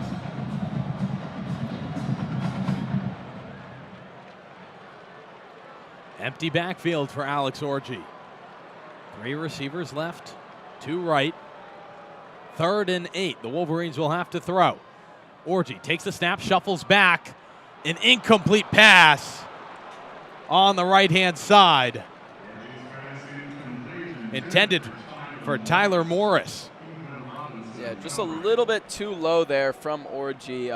Trying to put it in a place where just Morris could catch it and no defender could intercept it, but trying to place it a little bit too much, and it's going to end up being 4th down for Michigan. So now instead the Wolverines look for the field goal. Dominic Zavada back on the field. About a 35-yard field goal should be no issue. The snap good, hold good, kick up and through the uprights, add 3 to the score. Michigan 27, Minnesota 17. So the drive doesn't go the way you want if you're a member of the Maize and Blue faithful, but you earn some points, expand the lead to 10, and with 4:33 to go in the 4th quarter, that might be the game. Yeah, obviously back to a 2-possession game here. Minnesota is going to have to score very, very quickly and not use any of their timeouts if they're going to want to have a chance of getting the ball 2 more times in this game. But yeah, tough position now for the Golden Gophers, and a good job by the Wolverines of getting points on the board again, which they have struggled to do in the 2nd half. Plenty of students will take the field goal as an excuse to finally head out. I think a lot of them had reservations back at their home at whatever restaurant they're going to, maybe at halftime, and they had to cancel them. Wasn't a game you expected to be this close. Definitely not. In the 2nd half. You can see the... I'm enjoying it, though. Certainly makes for an interesting half for our call. Exactly. The Wolverines kick off, and the kick sails into the end zone. Minnesota will start from their own 25-yard line.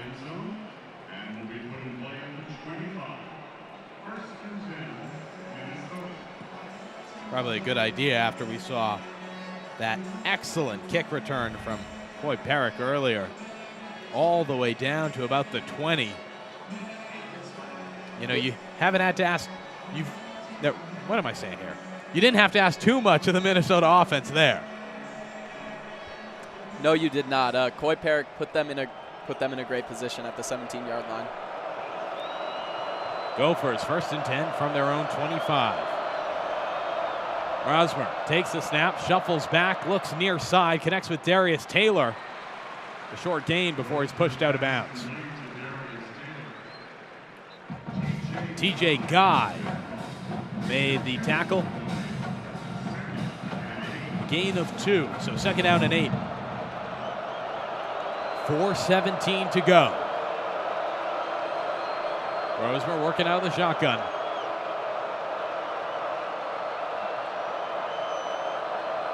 One receiver left, 2 wide of the line on the right. A long pass. He'll connect with Elijah Spencer. Big gain for the Golden Gophers. Yeah, and then a big hit from Amir Hall, but a good job of staying with it does Elijah Spencer. Rosmer back in the shotgun, shuffles back as the pocket collapses, and he'll go down for a sack.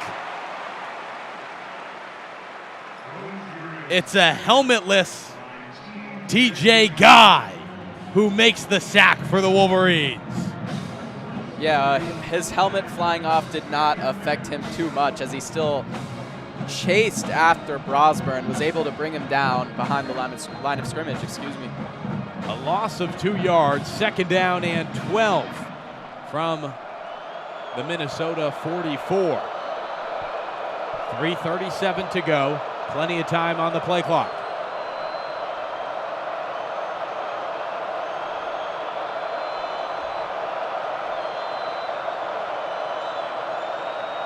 Brosmer takes the snap, shuffles back, looks deep downfield, and no one's home. Incomplete into no man's land. Looks like a little miscommunication there between Brosmer and his receivers. Looks like he threw that in between Elijah Spencer and Lemeki Brockington and unable to find anyone. And it's going to be a big third down here for the Golden Gophers.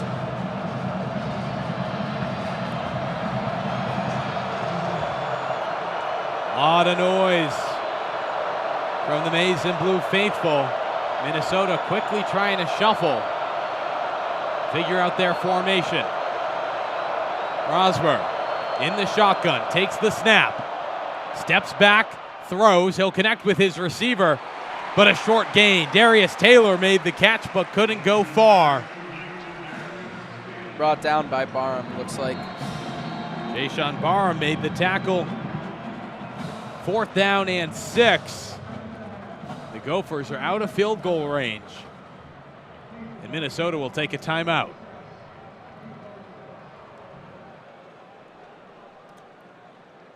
Yeah, with just 3 minutes to go here in a 2-possession game, Minnesota taking their timeout probably isn't too hopeful of getting back into this game. But if you're the Golden Gophers, you want to finish off this drive strong and, you know, at least show that you deserve to be here. Because honestly, Golden Gophers have played pretty well today and have played up to Michigan's level at points. Coming in as a definite underdog, playing against a number 12 ranked Michigan team. Might also say that the Wolverines have played down to the Gophers level at times. Definitely. But certainly an exciting performance from the Gophers. Brosmer, the transfer from New Hampshire. His first year in FBS contention. 3:06 on the clock, 4th and 6. Brosmer takes the snap, connects with his receiver. First down, Minnesota. Yeah. Pass complete to number 9, Daniel Jackson. Yeah, that was a bullet fired from Brosmer. Took Jackson down with him. So now operating from the Michigan 38. Brosmer takes the snap, shuffles back, incomplete. Looked like it was intended maybe for Darius Taylor. It's a little high. Second down and 10. Yeah, well, the incomplete pass does allow Minnesota to slow things down a second. Obviously, they've been running this hurry-up offense for most of the second half, trying to get back into this game, and have been fairly successful so far. 2:41 to go in the game. Second and 10 from the 38, 14 seconds on the play clock. Brosmer in the shotgun. Takes the snap, little bit of time, connects with his receiver. It's Taylor. Won't find the first down. Correct myself, Elijah Spencer, number 1 to 11, excuse me. Yeah, trying to evade a couple defenders, but not quite able to get to the first down. So 3rd down and 4. Another big 3rd down for the Wolverine defense. Rosmer takes the snap, has some time. Receivers going deep, and instead connects with Darius Taylor, who finds the first down. The receivers rush towards the end zone. Taylor takes a cut route on the right-hand side and finds some open field. 1st and 10 from the Michigan 22.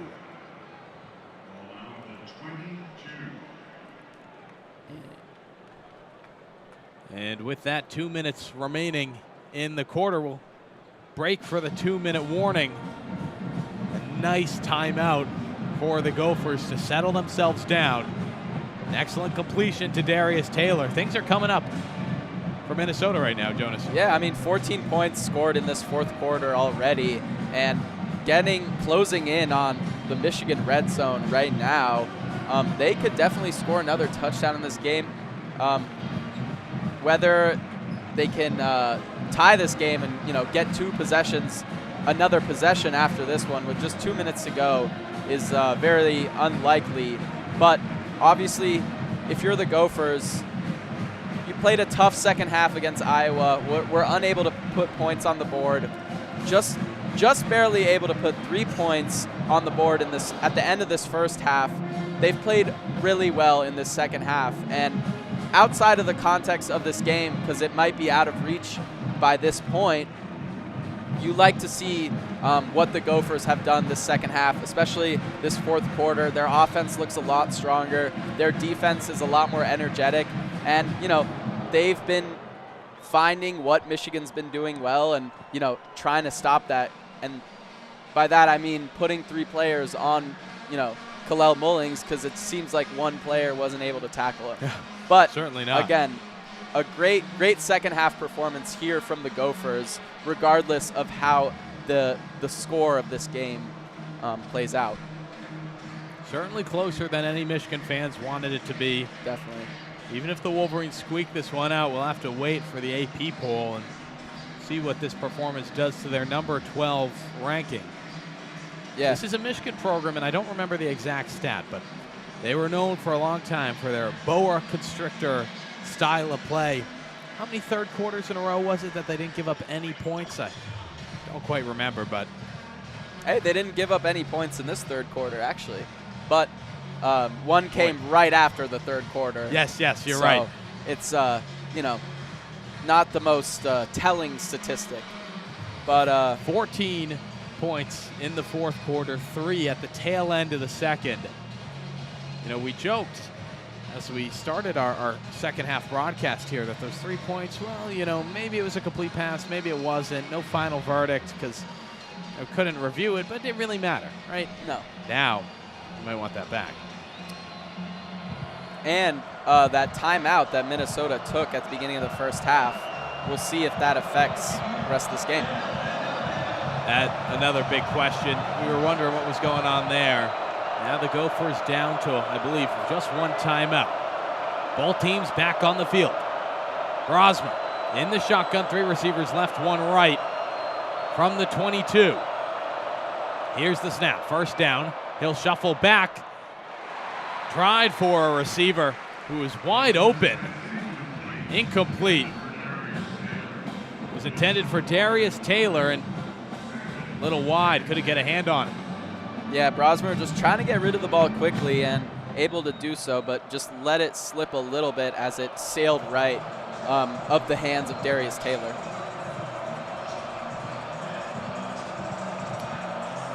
So a wasted down. Now 2nd down and 10 for the Michigan 22. A lot of crowd noise for the Gophers to deal with.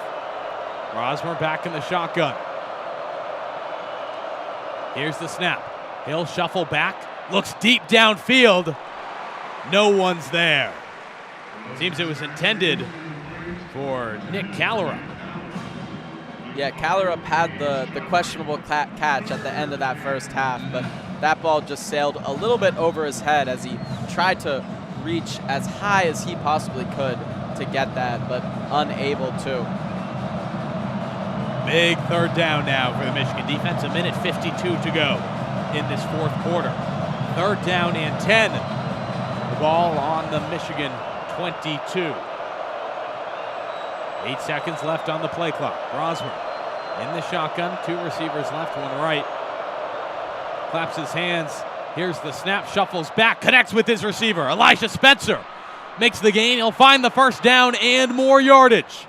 Up to the 5. Finally brought down by Zeke Berry. Looks like there will be an injury for the Wolverines. Yeah, great job there from Elijah Spencer, leading the team in receiving yards today. 6 catches, 75 yards, and did a great job to elude a couple defenders at first and get a couple extra yards after the catch, and was able to bring it just inside the 5-yard line. So Gophers in another great position for themselves. The crowd will get a replay of Spencer after he made the catch. And by the roar, it certainly seems that they think he got a knee down. Or something. When he caught it, he bent down, placed his arm on the ground. Question of whether or not he got his knee down. Here's the official. Or not. He's teasing us. He certainly was. We'll get another look at the replay on the video boards here. Tough to see, but can certainly see what. Yeah, looks like his left knee hits the ground. After review, the runner was down at the 12-yard line. That's a big move for Michigan from the 5 to the 12. The review saves the Wolverines 7 yards here. Only a minute 43 to go in this fourth quarter. 7 extra yards that the Gophers have to earn. Yeah, and obviously if you're at the 5-yard line, one quick run or one quick pass could result in a touchdown. But at the 12, the Gophers have a lot more work to do now, and they can't afford to give up too much time if they do want to get into this, even though it might be a lost cause at this point. They definitely are putting up a good fight. And a half yard just outside the 12-yard line. So Please adjust the game clock to 148. Instead of 1st down, the referees move this back. It's going to be a big 4th down and a half yard to go.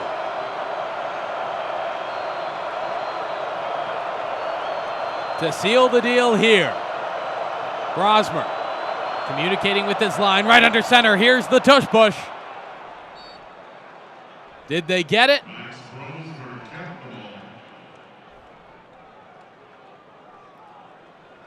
Looks still spotting it. Might have to bring the chains out.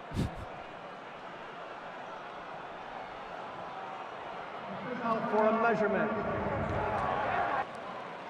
So the officials take a timeout to confer.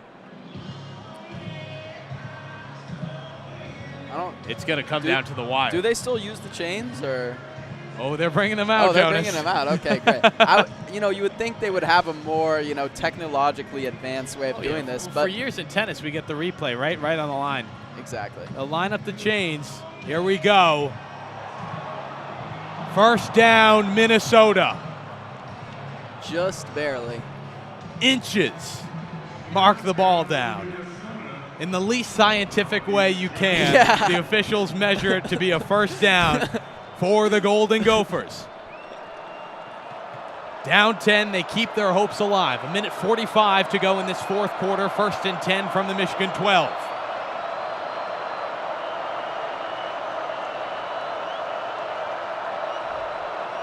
Brosmer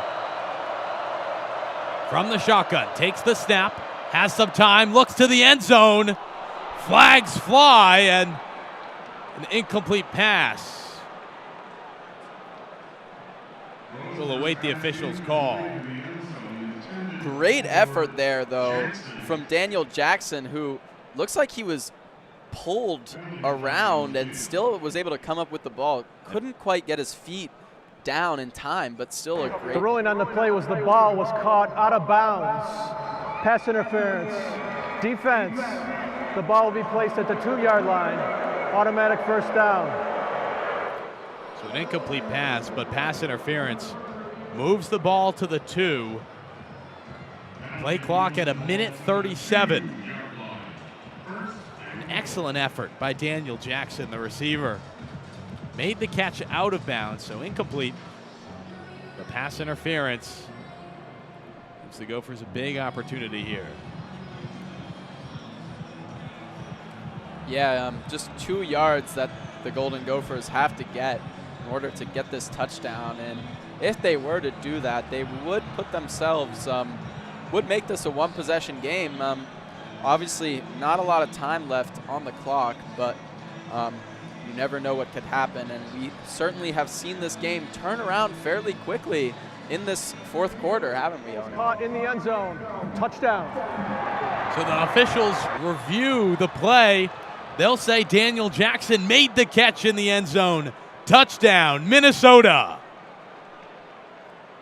Yeah, and that's going to be 6 points on the board for the Golden Gophers. Really an amazing effort from Daniel Jackson of staying with that ball and making the catch, being spun around by the Wolverine defender. Ron Kesich lines up for the extra point.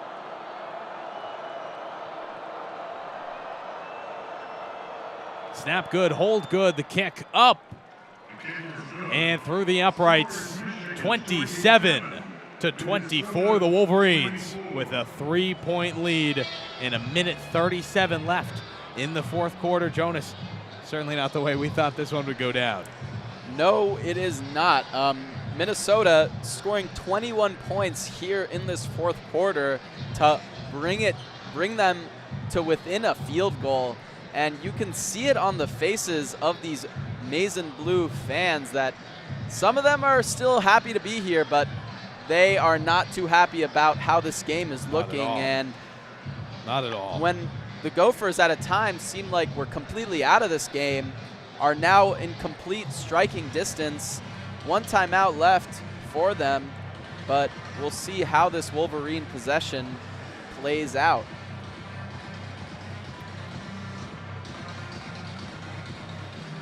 Gophers set to kick off. Ron Kesich to kick.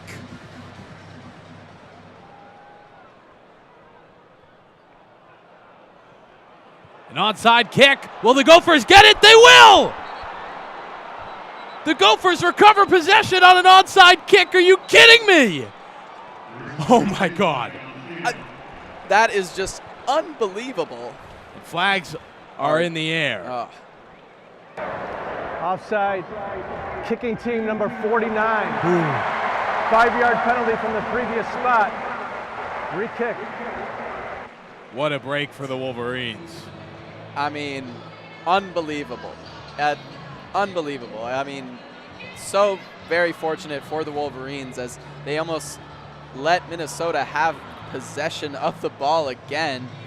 But, yeah, very close. How about that kick from Kesich? That was quite impressive. The Gophers, they were offsides, but recovered, and I thought we had ourselves a full meltdown.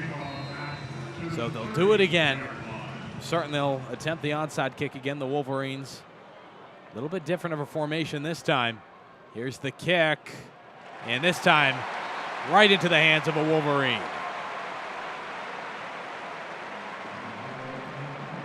The offsides will cost Minnesota what could have been a incredible opportunity. Instead, Wolverines come away. Yeah, I thought this game had been completely turned on its head, but again, very fortunate for the Wolverines. As Minnesota almost had the ball in the Wolverine half, just down a field goal. But now, Wolverines back with the ball. 1:36 to go. 1st and 10 for the Wolverines. From the Gopher 38, here's the handoff to Mullings. Runs into traffic immediately for a loss.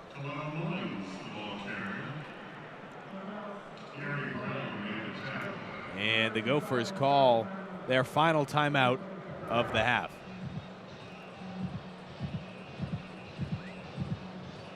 30-second timeout. Shouldn't be upgraded to a TV timeout.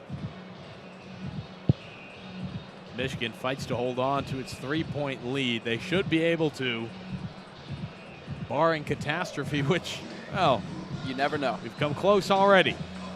Definitely, and after beating USC, much more highly ranked opponent just by 3 points last week, Wolverines and the fans were probably looking for a bigger lead today, but that's not what they have to work with right now. No, it is not. 2nd and 12 from the Minnesota 40 after that loss of 2 on the Mullings carry. Orji working in the shotgun.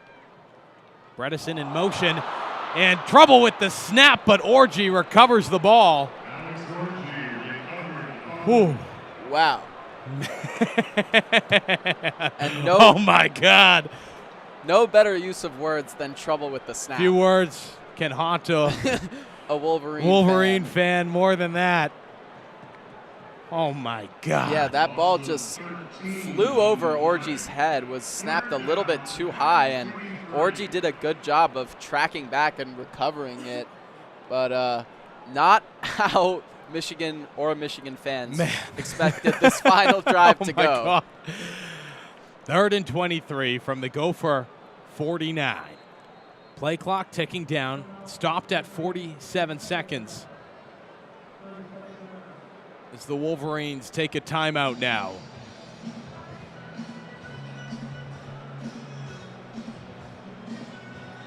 Take a look at our broadcaster cam. Say hi, Jonas. See our beautiful faces. Yeah, we don't pretend to be unbiased here. 2 deep sighs of relief on 2 interesting, maybe that's what I'd call it, interesting plays. It's been a fascinating second half, that's for Definitely. sure. Fascinating fourth quarter, especially. Yes. That onside kick, thought Minnesota was about to have possession again, but again, like you said, very fortunate for Michigan, and then fortunate again to recover that snap that was slightly misplayed by the center and Orji. But Orji doing a good job of recovering for his team and keeping possession for them, for the Wolverines. So now the Wolverine offense back onto the field. 2nd and 23 from the 49, 40 seconds to go. Orji in the shotgun, 1 receiver far right.